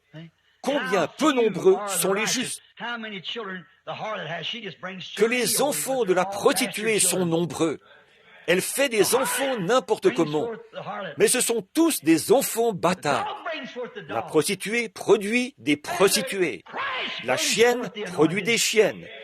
Et le Christ produit des oins. La Bible produit des justes. Il faut donc nous faire à l'idée d'être un petit nombre. Quel merveilleux produit de la grâce. Regardez la glorieuse assemblée d'Éphèse. Ils n'étaient que 12. Oui, regardez le groupe qu'on a aujourd'hui à côté d'eux. Oui, il n'y avait que 8 âmes à l'époque de Noé. Il n'y en avait que 5 à l'époque de Lot. Non, 4. Lot, sa femme, ses 2 filles. Et elle est devenue une statue de pierre après être sortie pour avoir regardé en arrière. En réalité, il en est sorti 3 en ce jour-là. Et Jésus a dit, ce qui arriva en ces jours-là, il nous appartient de veiller et de prendre garde. Combien peu nombreux sont les justes. Mais, comme toujours, les moqueurs doivent jeter l'opprobre. La stérile, il faut d'abord subir l'opprobre de la stérilité. Oh, il faut vraiment que je me dépêche. On va donner un coup de main pour ces enfants. Je vous demande juste un peu de patience. Voyez, les hommes sont toujours les mêmes. Là, je vais encore dire quelque chose. Et j'aimerais que vous... Et je ne sais pas si c'est enregistré ou pas.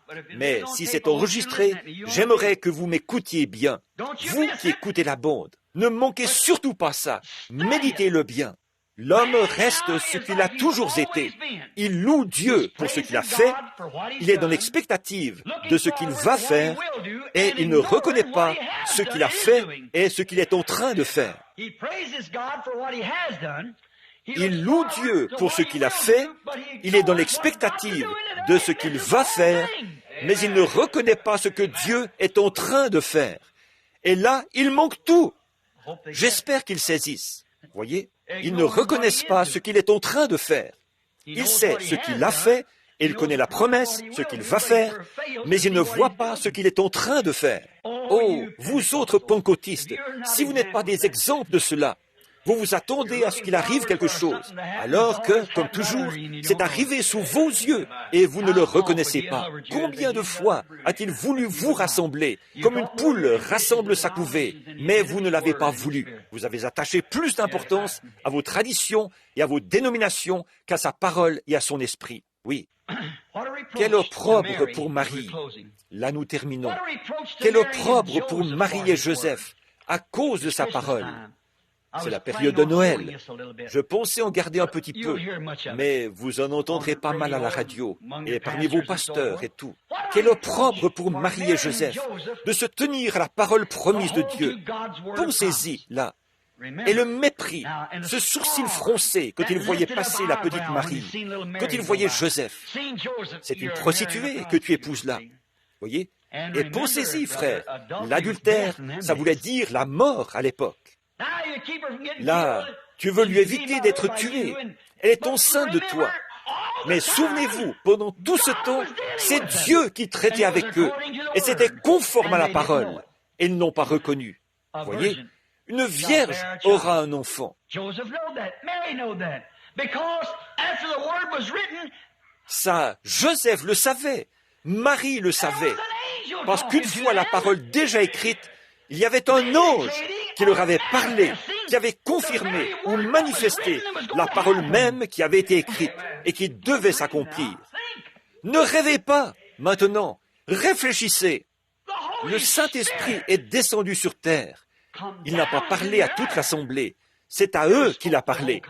Joseph a regardé.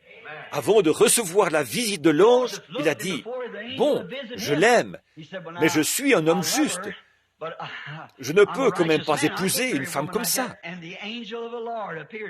Et l'ange de l'Éternel lui est apparu en songe et lui a dit, « Joseph, fils de David, ne crains pas de prendre avec toi Marie ta femme, car l'enfant qu'elle a conçu vient du Saint-Esprit. » Oh là là, quel réconfort!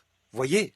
Et Marie, quand elle s'en allait au puits, la petite vierge d'environ 17 ou 18 ans, qui allait épouser un homme qui avait déjà été marié et qui avait 4 enfants, un homme âgé, et elle l'aimait, et elle ne savait pas pourquoi. Et lui, il l'aimait, et il ne savait pas pourquoi. Et les voilà donc, en route, s'en allant au puits chercher de l'eau. Elle méditait toutes ces choses. Elle pensait sans doute au passage de l'Écriture. Et alors, une lumière a jailli devant elle. Quand cette lumière a jailli, il y avait là un ange. Je me demande, comment s'est sentie la petite Marie? Vous avez déjà pensé à ça? Je me demande si elle a eu peur, comme moi hier. Je te salue, Marie. Je te salue, c'est-à-dire, arrête-toi, sois attentive à ce que je vais te dire. Tu es bénie entre les femmes, car tu as trouvé grâce devant Dieu, et tu auras un enfant. Sans avoir connu d'homme, tu auras un enfant. Et ta cousine, Élisabeth, qui est âgée, elle a conçu, elle aussi, et elle aura un enfant. Et ces signes se produiront. Elle a dit, comment cela se fera-t-il, puisque je ne connais point d'homme? Il a dit, le Saint-Esprit te couvrira de son ombre. Le Saint-Enfant qui naîtra de toi sera appelé le Fils de Dieu. Les moqueurs avaient beau dire ce qu'ils voulaient. Elle le savait. Elle savait que ça allait s'accomplir, parce que Dieu l'avait dit. Et ce qu'elle a dû ressentir le jour de la présentation, ou plutôt le jour où on venait faire circoncire le bébé, alors qu'elle s'approchait avec ce petit bébé dans les bras, comme ça. Et toutes les femmes se tenaient à distance. Elles avaient toutes de la belle dentelle pour faire consacrer leur bébé et les faire circoncire. Elles tiraient presque toutes un agneau. Mais elle avait 2 tourterelles, l'oblation pour sa purification à elle. Ce petit bébé, enveloppé d'un linge, fait du joug qu'on mettait sur le cou d'un bœuf. Le joug, la protection qu'on met sur le dos du bœuf. C'était un simple linge, dans la crèche. Ils n'avaient rien pour lui. Ils étaient trop pauvres. Et la voilà qui se tenait là. Certainement que toutes les femmes tenaient la petite Vierge à distance. Elles disaient, vous voyez, elle a un enfant illégitime. Vous voyez comme Dieu fait des choses qui paraissent tellement extrêmes. Oh là là, il fait en sorte que Satan n'y voit que du feu. Quelle chose dégoûtante, quelle saleté, un adultère. Voilà ce qu'elle est. Elle est une femme adultère. Ça n'a pas arrêté ce qui battait dans le cœur de la petite Marie. Ils le tenaient à distance. Ils font la même chose encore aujourd'hui. Maintenant, ils le traitent d'exalté, de fanatique ou quelque chose comme ça. Marie savait de qui était ce bébé. Elle a continué sans se laisser arrêter. Mais, oh, ils auraient dû le remarquer, n'est-ce pas? Puisque Siméon, qui était là-bas dans la pièce, il en avait reçu la promesse. Il circulait partout en prophétisant. Il disait, « Le Seigneur m'est apparu. » Il disait, « Je ne verrai pas la mort. » Il avait dans les 80 ans à l'époque. « Je ne verrai pas la mort avant d'avoir vu son salut. » Oh, Siméon, tu es vieux, mon gars. Le pauvre vieux a un peu perdu la tête. Vous savez, il est un peu... Laissez-le, il est inoffensif. Il ne fera de mal à personne. Mais Siméon avait la parole du Seigneur. Il a dit, j'ai vu l'Esprit du Seigneur descendre sur moi. J'étais là, debout, je le regardais. Il m'a dit, Siméon, tu as été un homme juste. Tu ne vas pas, je vais faire de toi un témoignage là-bas. Oui, c'est tout. Pourquoi est-ce que tu vas faire cela, Seigneur? C'est mon affaire. À mon avis, c'est qu'il pourra vraiment le leur reprocher ce jour-là. Vous aviez un témoin. Pourquoi ne l'avez-vous pas écouté? Il y a la vieille Anne, aveugle, qui est assise dans le temple en train de prier. Le Seigneur lui a révélé, Siméon a raison. Amen. Elle ne distinguait même pas le jour de la nuit, mais elle voyait plus loin que bien des gens d'aujourd'hui qui ont de bons yeux. Elle a vu par l'Esprit que le Messie qui devait venir était proche. L'Esprit s'agitait dans son cœur. Vous voyez la petite église que c'était? Zacharie, Élisabeth, Marie, Jean, Anne et Siméon. 6 sur des millions. Comme à l'époque de Noé, ils étaient 6. Dieu traitait avec chacun d'eux. Ils étaient tous en harmonie. Ils se sont tous rassemblés. Amen. Voici le vieux Siméon. Voici le petit bébé qui arrive là. Il n'en avait pas entendu parler. Le bébé était là. Et Siméon était assis dans son cabinet. L'Esprit est descendu sur lui et lui a dit, « Sors, Siméon !» Et il est sorti, s'est mis à marcher sans savoir où il allait. Comme Abraham, il cherchait quelque chose. Il ne savait pas où c'était, mais il a continué à avancer. Au bout d'un moment, il s'est arrêté. Le Saint-Esprit doit lui avoir dit, « Le voilà !» Il a tendu les bras et il a pris le bébé des bras de Marie. Il a levé les yeux et il a dit, « Maintenant, Seigneur, tu laisses ton serviteur s'en aller de cette vie en paix. Mes yeux voient ton salut. » La chose dont tout le monde se moquait, ce que les femmes évitaient, Siméon a dit, « C'est ton salut, Seigneur. » À peu près à ce moment-là est arrivée une vieille femme aveugle. Elle avançait à tâtons. Elle traversait péniblement l'assistance. Elle s'est approchée de lui. Elle aussi, elle a prophétisé, car elle l'attendait. Elle a dit à Marie, « Une épée te transpercera le cœur.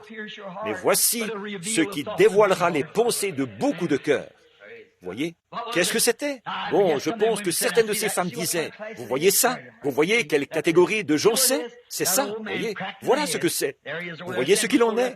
Ce vieillard, il est complètement dérangé. Le voilà qui est allé vers cette prostituée et qui se met à dire une telle chose. C'est ça, cet enfant illégitime. Regardez-moi la vieille Anne qui reste tout le temps assise là-bas, à se laisser mourir de faim et tout, comme ça. Elle ne s'amuse pas comme nous. Mais c'est ça, voyez. Elle aurait pu faire partie de toutes les bonnes sociétés de ce pays. Elle vient d'une bonne famille, voyez. Et elle pourrait être dans ces milieux-là. Mais la voilà. Vous voyez, comme ce groupe de gens-là se réunit. Oh oui, amen. C'est la même chose aujourd'hui. Assis dans les lieux célestes en Jésus-Christ. Élevé par le Saint-Esprit. Certainement. Oui, monsieur. Oh, on a bien encore un peu de temps, n'est-ce pas? Il faut vraiment que je dise quelque chose. J'ai encore un personnage ici que j'examine de cette époque où la parole était en train de se manifester. Les mages. J'aimerais avoir le temps, Fred, de te faire lire ça. Tu l'as dans ta poche? Je pense que vous êtes nombreux à l'avoir vu dans le périodique. Cette chose que le Saint-Esprit a prononcée là-bas, au bord de la rivière, il y a 33 ans. Ils viennent de le reprendre, le 9 décembre. Et ils prouvent la chose par l'astronomie, en montrant que Jupiter et ses étoiles étaient bien en conjonction. Ils ont un vieux canon astronomique, des pierres gravées là, qu'ils ont déterrées. C'est exactement à ce moment-là que cette conjonction s'est faite, dans cette constellation d'étoiles, et qu'elle s'est montrée en plein sur Babylone. Et les mages ont suivi cela. Vous vous rappelez? Leurs larges orbites s'étaient croisées, puis de nouveau éloignées à des milliards d'années-lumière de distance. Et ces mages juifs qui étaient à Babylone ont vu cette conjonction revenir dans cette constellation. Ces étoiles, 3 étoiles qui se réunissaient pour donner cette étoile du matin. Et ils savaient, par la parole de Dieu, que c'était le moment quand ces étoiles se réunissaient où le Messie devait être sur terre. C'est pour ça qu'ils se sont mis en route. Où est le roi des Juifs qui vient de naître? Où est-il? Quelque part. Car lorsque ces étoiles se réunissent, quand leurs corps célestes se fondent en un grand corps céleste là, quand ces 3-là se réunissent, le Messie doit être sur terre à ce moment-là. Et quand leurs orbites se sont rejointes, ces hommes ont su que le Messie était sur terre. C'étaient des maîtres dans leur domaine. C'étaient de grands hommes. Ils étaient des maîtres dans leur domaine de la science religieuse. Ils en examinaient le côté religieux. Et ils ont vu le mouvement de ces étoiles, là-bas, Jupiter et Sargas. Et elles se sont alignées. Et ils disaient, nous savons que le Messie se trouve quelque part. Il doit donc être à Jérusalem, puisque c'est la capitale de la religion du monde, de la religion du Messie. C'est leur siège social. C'est le siège social des dénominations. C'est là que les grands groupes ecclésiastiques siègent. Et ils ont voyagé sur leurs chameaux. Pendant 2 ans, ils ont traversé le fleuve Tigre, les marécages et les jungles. Ils faisaient route vers cette ville, leur cœur rempli de joie. Ils savaient, pendant que ces étoiles se trouvaient dans cette position. Et là, même les astronomes, aujourd'hui, disent, si jamais ces étoiles revenaient dans cette même position, elles se verraient comme une seule étoile, depuis le point où ils se trouvaient. Mais il fallait qu'ils se trouvent à cet endroit-là pour le voir. Amen. Amen.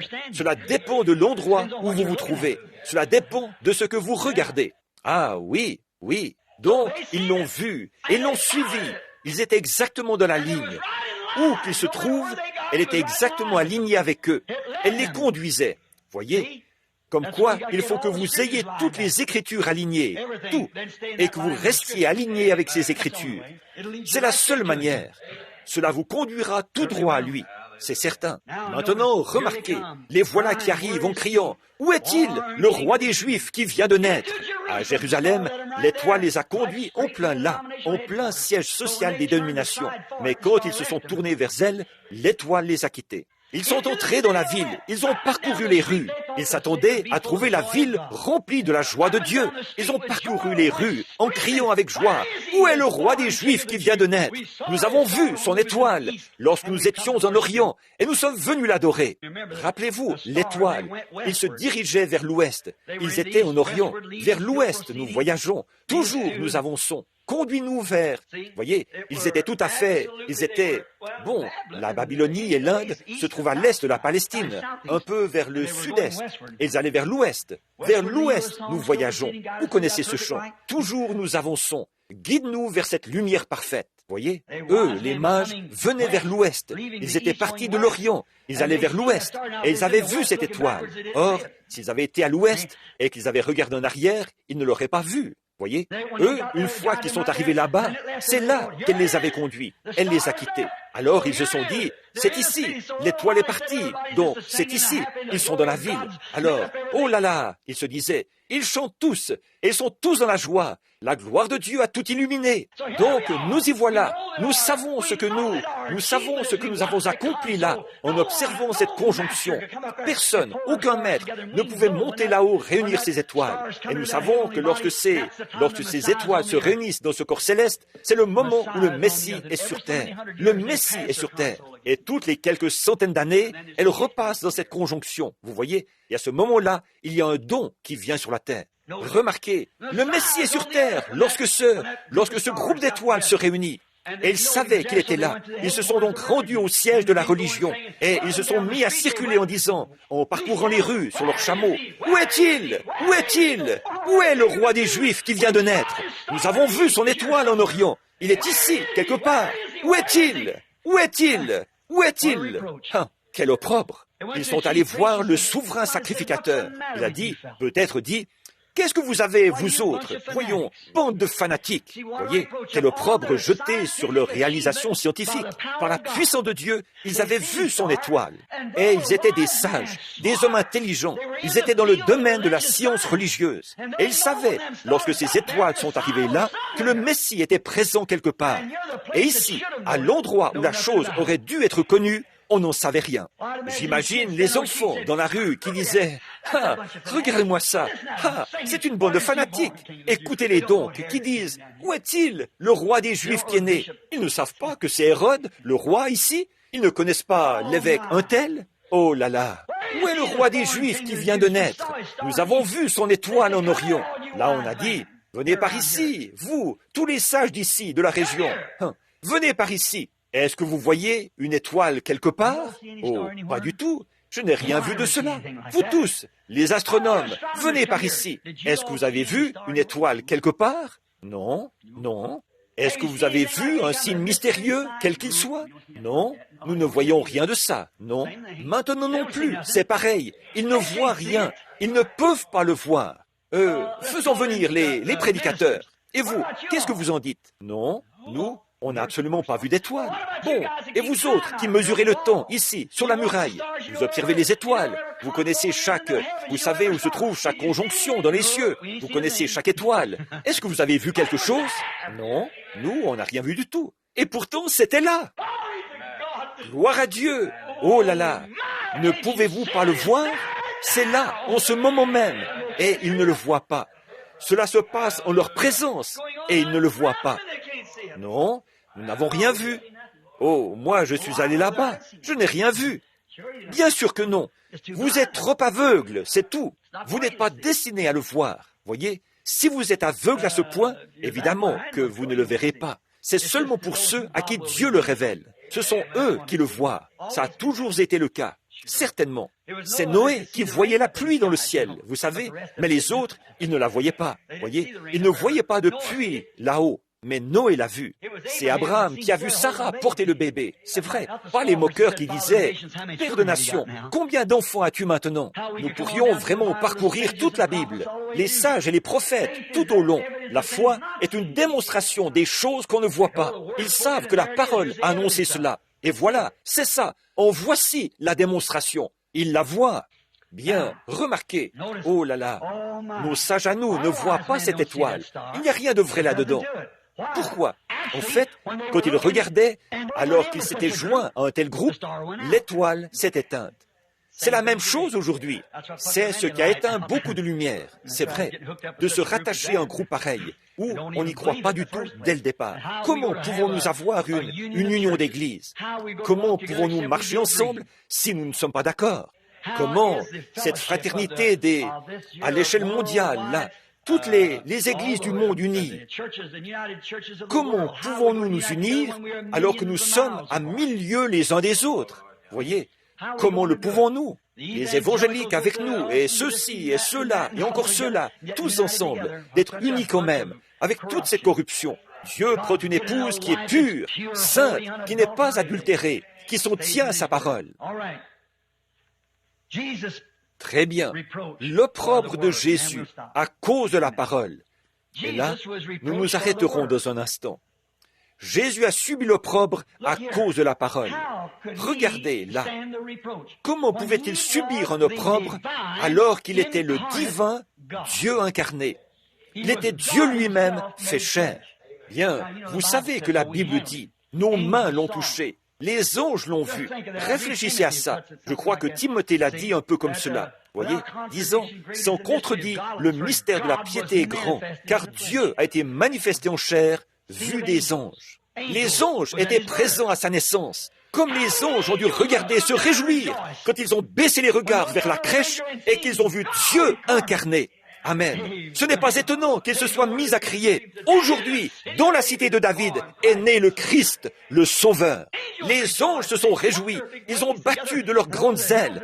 Ils ont chanté sur les collines de Judée. Gloire à Dieu dans les lieux très hauts, paix sur la terre et bienveillance envers les hommes. Ils avaient vu la parole de Dieu et la suivaient de près pour la voir se manifester. Et voilà, c'était cela. Or, Satan ne le croyait pas. Vous savez, il a dit, si tu es. L'ange a dit, il l'est. Voilà la différence. Si tu l'es, fais telle chose. Nous voulons te voir le faire. Mais l'ange a dit, il est là. Les mages, avec leur science religieuse, ont dit, il est là. Amen. C'est ce qui fait que des archéologues et tout, aujourd'hui, déterrent ces choses. Et il a été prophétisé il y a quelques années que ça allait arriver. Et là, ils déterrent ça. Ils n'ont même pas... Il n'y a rien dans l'histoire qui montre que Ponce Pilate ait existé sur terre. Vous saviez ça? Certains d'entre vous, les écoliers, dites-moi où il est dit dans l'histoire que Ponce Pilate a existé. Et les incroyants font des gorges chaudes et se moquent. Ils disent, il n'y a jamais eu d'empereur romain qui se nommait, de gouverneur qui se nommait Ponce Pilate. Mais, il y a environ 6 semaines, ils ont déterré la pierre angulaire. Ponce Pilate, gouverneur. Oh là là, quelle absurdité! Il disait, il n'y a jamais eu de Ramsès dans l'histoire, de Ramsès qui gouvernait l'Égypte. Mais on a déterré une pierre, l'archéologie, là, Ramsès II. Remarquez, elle disait que ces murailles ne s'étaient jamais écroulées. Les archéologues faisaient des fouilles, et à un moment donné, ils ont fait des fouilles en profondeur à l'endroit où les murailles se sont écroulées. À Jéricho, vous savez, quand les trompettes ont retenti. Ils disaient, c'était juste un mythe, une chanson que quelqu'un avait récitée, chantée à l'époque. Et oui, voilà ce que disent les moqueurs. C'était juste un mythe. Ça ne s'est jamais produit. Les murailles qui s'écroulent, et Josué qui sonne de la trompette, et s'approche des murailles, et qu'elles tombent. Ça ne s'est jamais produit. Et un éminent archéologue chrétien a poursuivi les fouilles, parce qu'il savait que ça devait être vrai. Il a creusé une dizaine de mètres, plus bas que les autres. Les murailles étaient là, écroulées sur elles-mêmes, exactement comme la parole l'a dit. Il disait, ce n'est pas vrai que David jouait de son instrument, une harpe à cordes, parce que les instruments à cordes n'ont été inventés qu'au XVe siècle. Il disait, ça n'a jamais été vrai. Les archéologues chrétiens ont fait des fouilles en Égypte. Il y a 4000 ans, il y avait déjà des instruments à cordes. Amen. Oh là là. Il disait des enfants hébreux qui faisaient des pierres et des choses comme ça avec de la paille. Ça n'a jamais existé. Les archéologues ont fait des fouilles là-bas. Qu'est-ce qu'ils ont trouvé? C'est scientifique. Qu'est-ce qu'ils ont trouvé? Les murailles de la ville que les Hébreux avaient construites. Les pierres du premier rang, il y avait des pailles de grande longueur dedans. Celles du deuxième rang, il y avait des petits bouts de chaume dedans. Et celles du troisième rang ne contenaient pas de paille du tout. Oh là là! Les nations se disloquent. Israël se réveille. Signe que les prophètes ont prédit. Oui, monsieur, tout cela, c'est maintenant arrivé jusqu'à nous, frères et sœurs.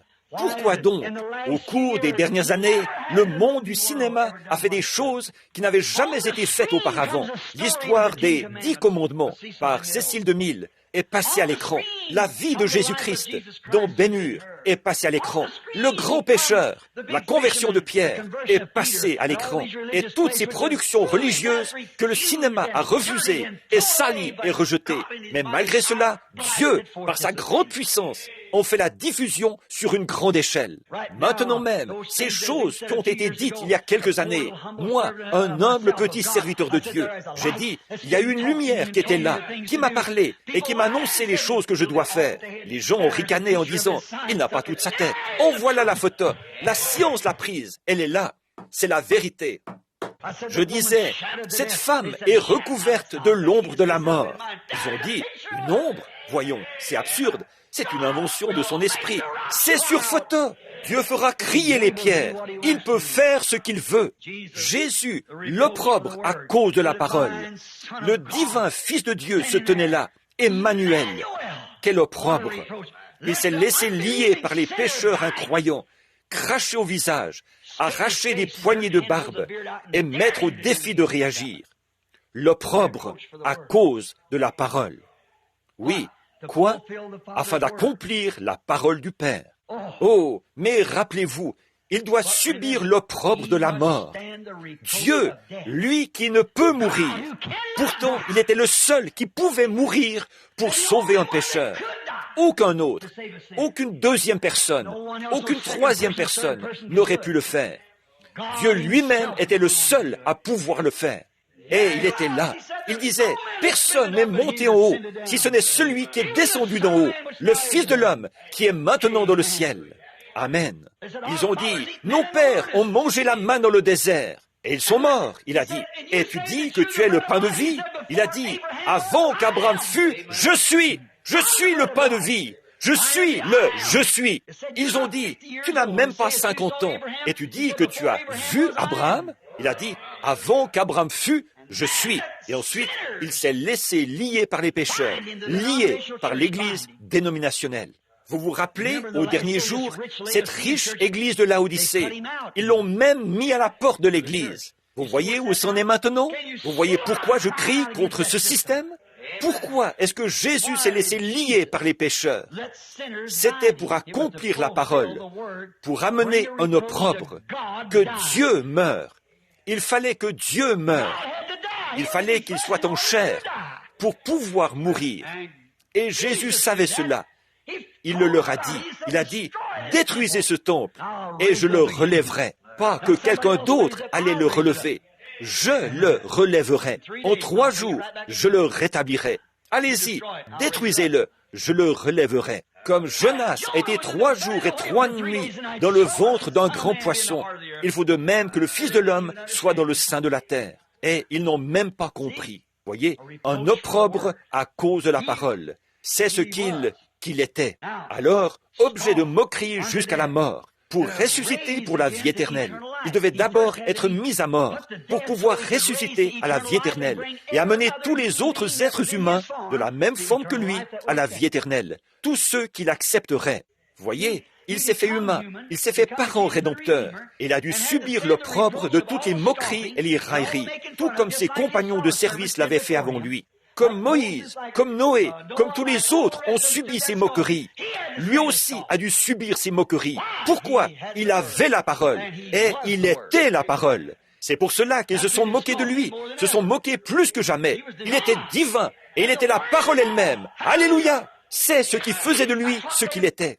Jésus a dit, hypocrite. Il a dit, vous bâtissez les tombeaux des prophètes, et c'est vous qui les y avez mis. Ils sont venus avec la parole de Dieu, et vous ne les avez pas crus. Vous êtes coupables pour chacun d'eux. À Phoenix, si Dieu le veut, un mot m'a frappé l'autre jour. Je vais accuser cette génération d'avoir tué Jésus-Christ, de l'avoir crucifié de nouveau. Je vais porter une accusation devant cette association de prédicateurs, si Dieu le veut. Ils sont coupables du sang de Jésus-Christ. Ils l'ont crucifié de nouveau. Oui, monsieur. Tous les accusés. Pierre les accusait au jour de la Pentecôte. Il a dit, par la main des impies, vous avez crucifié le prince de la vie, que Dieu a ressuscité. Et nous en sommes témoins. Il a porté une accusation. Je vais prendre la parole de Dieu pour accuser toutes les dénominations qui existent et tous les hommes sur la face de la terre qui sont coupables du sang de Jésus-Christ. Que Dieu m'aide à être son avocat ce jour-là. Amen. Oui, oh, les moqueurs se moquaient de lui. Ils lui ont infligé l'opprobre. Il a tenu ferme. Amen. Oh, remarquez bien ce qu'il a fait. Il était le Fils de Dieu. Il a souffert la mort pour mettre à mort le péché. Il fallait qu'il le fasse. C'était le seul moyen de le mettre à mort. Et il l'a fait. Il a subi cela, comme tous les autres l'avaient subi. C'est que tous les autres, avant, avaient la parole de Dieu en miniature. En effet, Jésus l'a dit. La parole du Seigneur est venue aux prophètes. Et lequel d'entre eux, il a dit, vos pères, votre religion organisée, n'ont-ils pas lapidé et mis à mort? Lequel d'entre eux a reçu les prophètes? Ensuite, une fois qu'ils sont partis, vous bâtissez leur tombeau. Il a dit, c'est vous qui êtes coupables de les y avoir mis. Ensuite, il leur a donné la parabole de la vigne donnée en fermage et des serviteurs qui étaient venus. Ils les ont maltraités et finalement, ils ont dit, maintenant, tuons le fils, puisqu'il est l'héritier. Voyez? Oh, ils se sont mis en colère quand ils ont vu cela. Voyez? Mais il a dû subir l'opprobre. Et le voici qui s'est laissé lier, conduire à la mort, pour être mis à mort, afin de ramener la vie éternelle. Gloire à Dieu! Oh, comme je l'aime!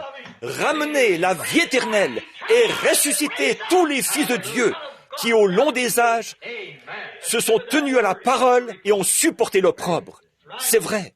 S'il n'était pas venu, Noé n'aurait pas pu ressusciter. S'il n'était pas venu, Élie ne pourrait pas revenir. S'il n'était pas venu, Noé ne serait jamais ressuscité. S'il n'avait pas pu, s'il n'était pas venu, c'est qu'il était cet agneau prédestiné qui est venu prendre l'opprobre sur lui et qui a subi la mort pour chaque parole de Dieu qui avait été prononcée et que ces justes avaient défendue. Il fallait qu'il le soit. Personne d'autre n'aurait pu le faire. Dieu lui-même. Et c'est lui qui est venu prendre la place pour pouvoir racheter et donner la vie éternelle à chaque fils de Dieu qui avait défendu cette même parole et qui avait accepté de subir l'opprobre. Chaque fils de Dieu, au cours des âges, qui avait accepté de subir l'opprobre, personne ne pouvait le racheter. Mais par la foi, il a vu venir ce Rédempteur. Job l'a vu. Job était là, à l'époque, et on disait, « Oh, tu pêches en secret. Dieu te malmène parce que tu pêches en secret. » Voilà tout. Il a dit, « Je sais que mon Rédempteur est vivant. Dans les derniers jours, il se lèvera sur la terre. Quand les vers de ma peau détruiraient ce corps, de ma chair, je verrai Dieu. » Sa femme a dit, « Pourquoi ne pas le maudire et mourir ?» Elle a dit, « Tu as l'air d'une misérable loque. » Il lui a dit, « Tu parles comme une femme insensée. » Amen. Le voilà. Je sais qu'il est vivant et qu'il se lèvera au dernier jour. Si Jésus n'était pas venu, Job n'aurait pas pu être racheté. En effet, c'était lui, l'agneau immolé depuis la fondation du monde. Il connaissait sa place. Il connaissait sa position.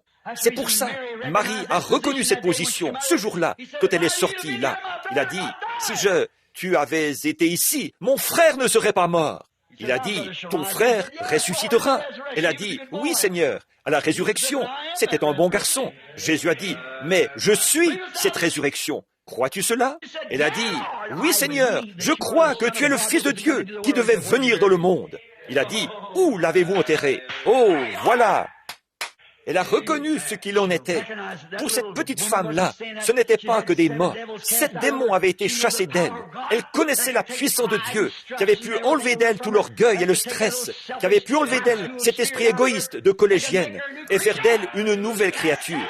Il avait chassé d'elle 7 démons. Ces femmes savaient ce qu'il était, elles qui l'avaient accepté. Elles savaient ce qu'il pouvait faire pour elles. Et aujourd'hui encore, elles le savent. Il suffit de l'accepter.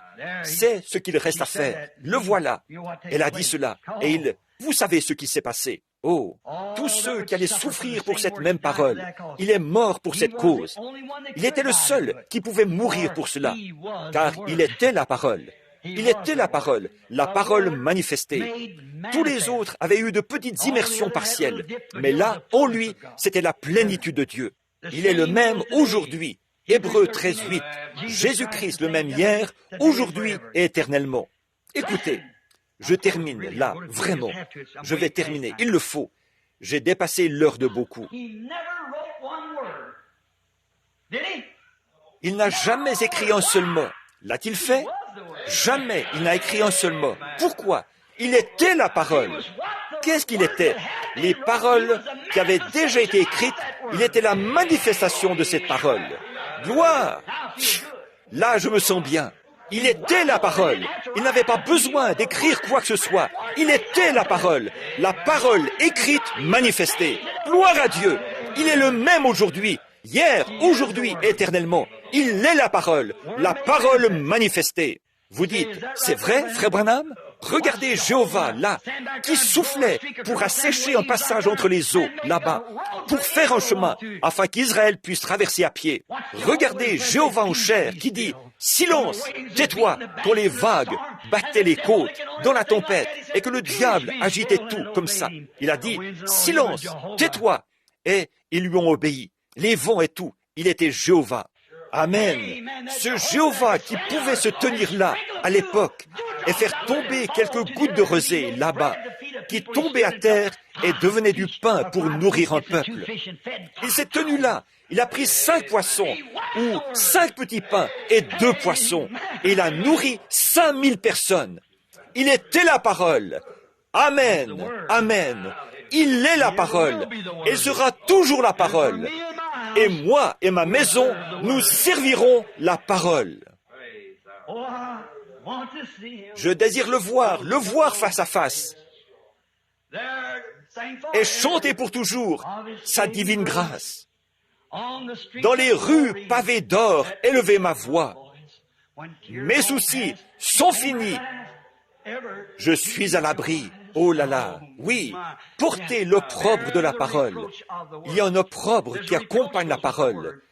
Tenez-vous-en strictement à la parole et portez l'opprobre. Prions.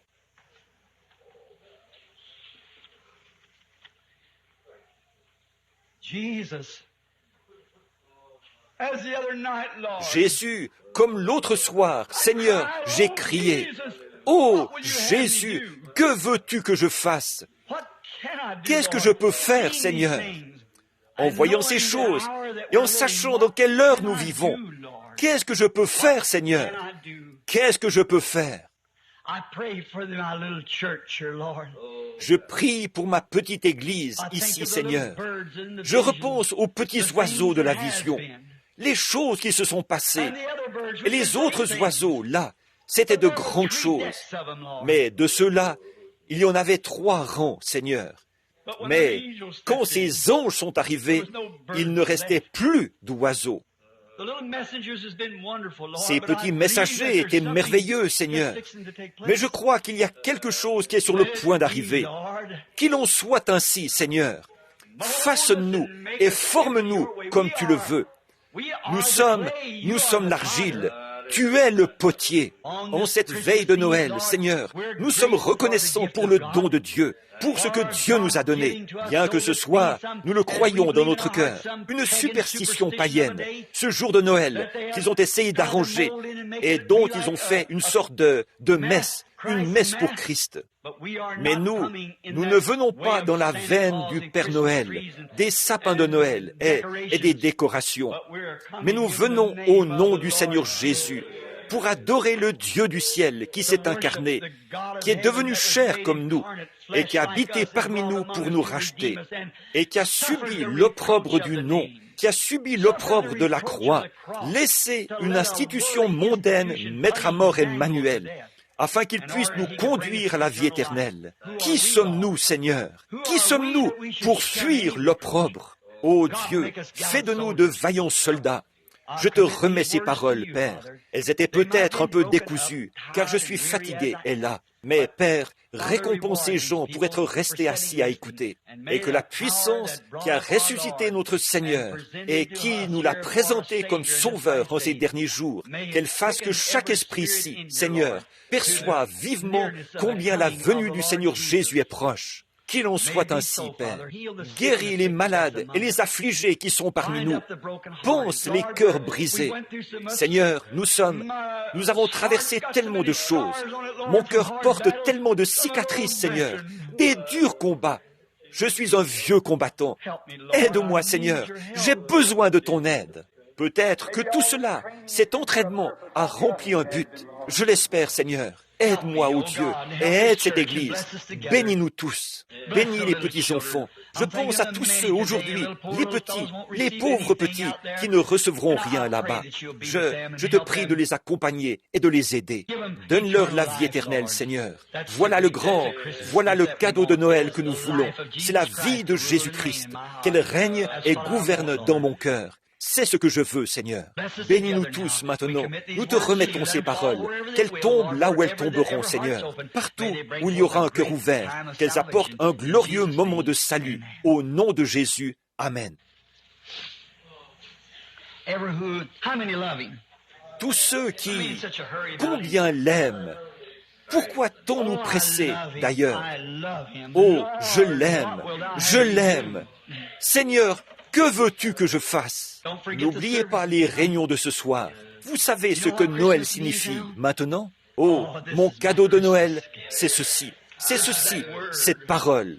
Seigneur, si seulement je peux être, si seulement je peux m'enlever du chemin pour que ta parole puisse exprimer tout cela, s'exprimer ici, c'est la chose la plus grandiose que je connaisse. Maintenant, je pense qu'ils ont des choses qu'ils veulent offrir aux enfants. Bien, je remets la réunion à Fresneville. Que Dieu vous bénisse, Frère Neville.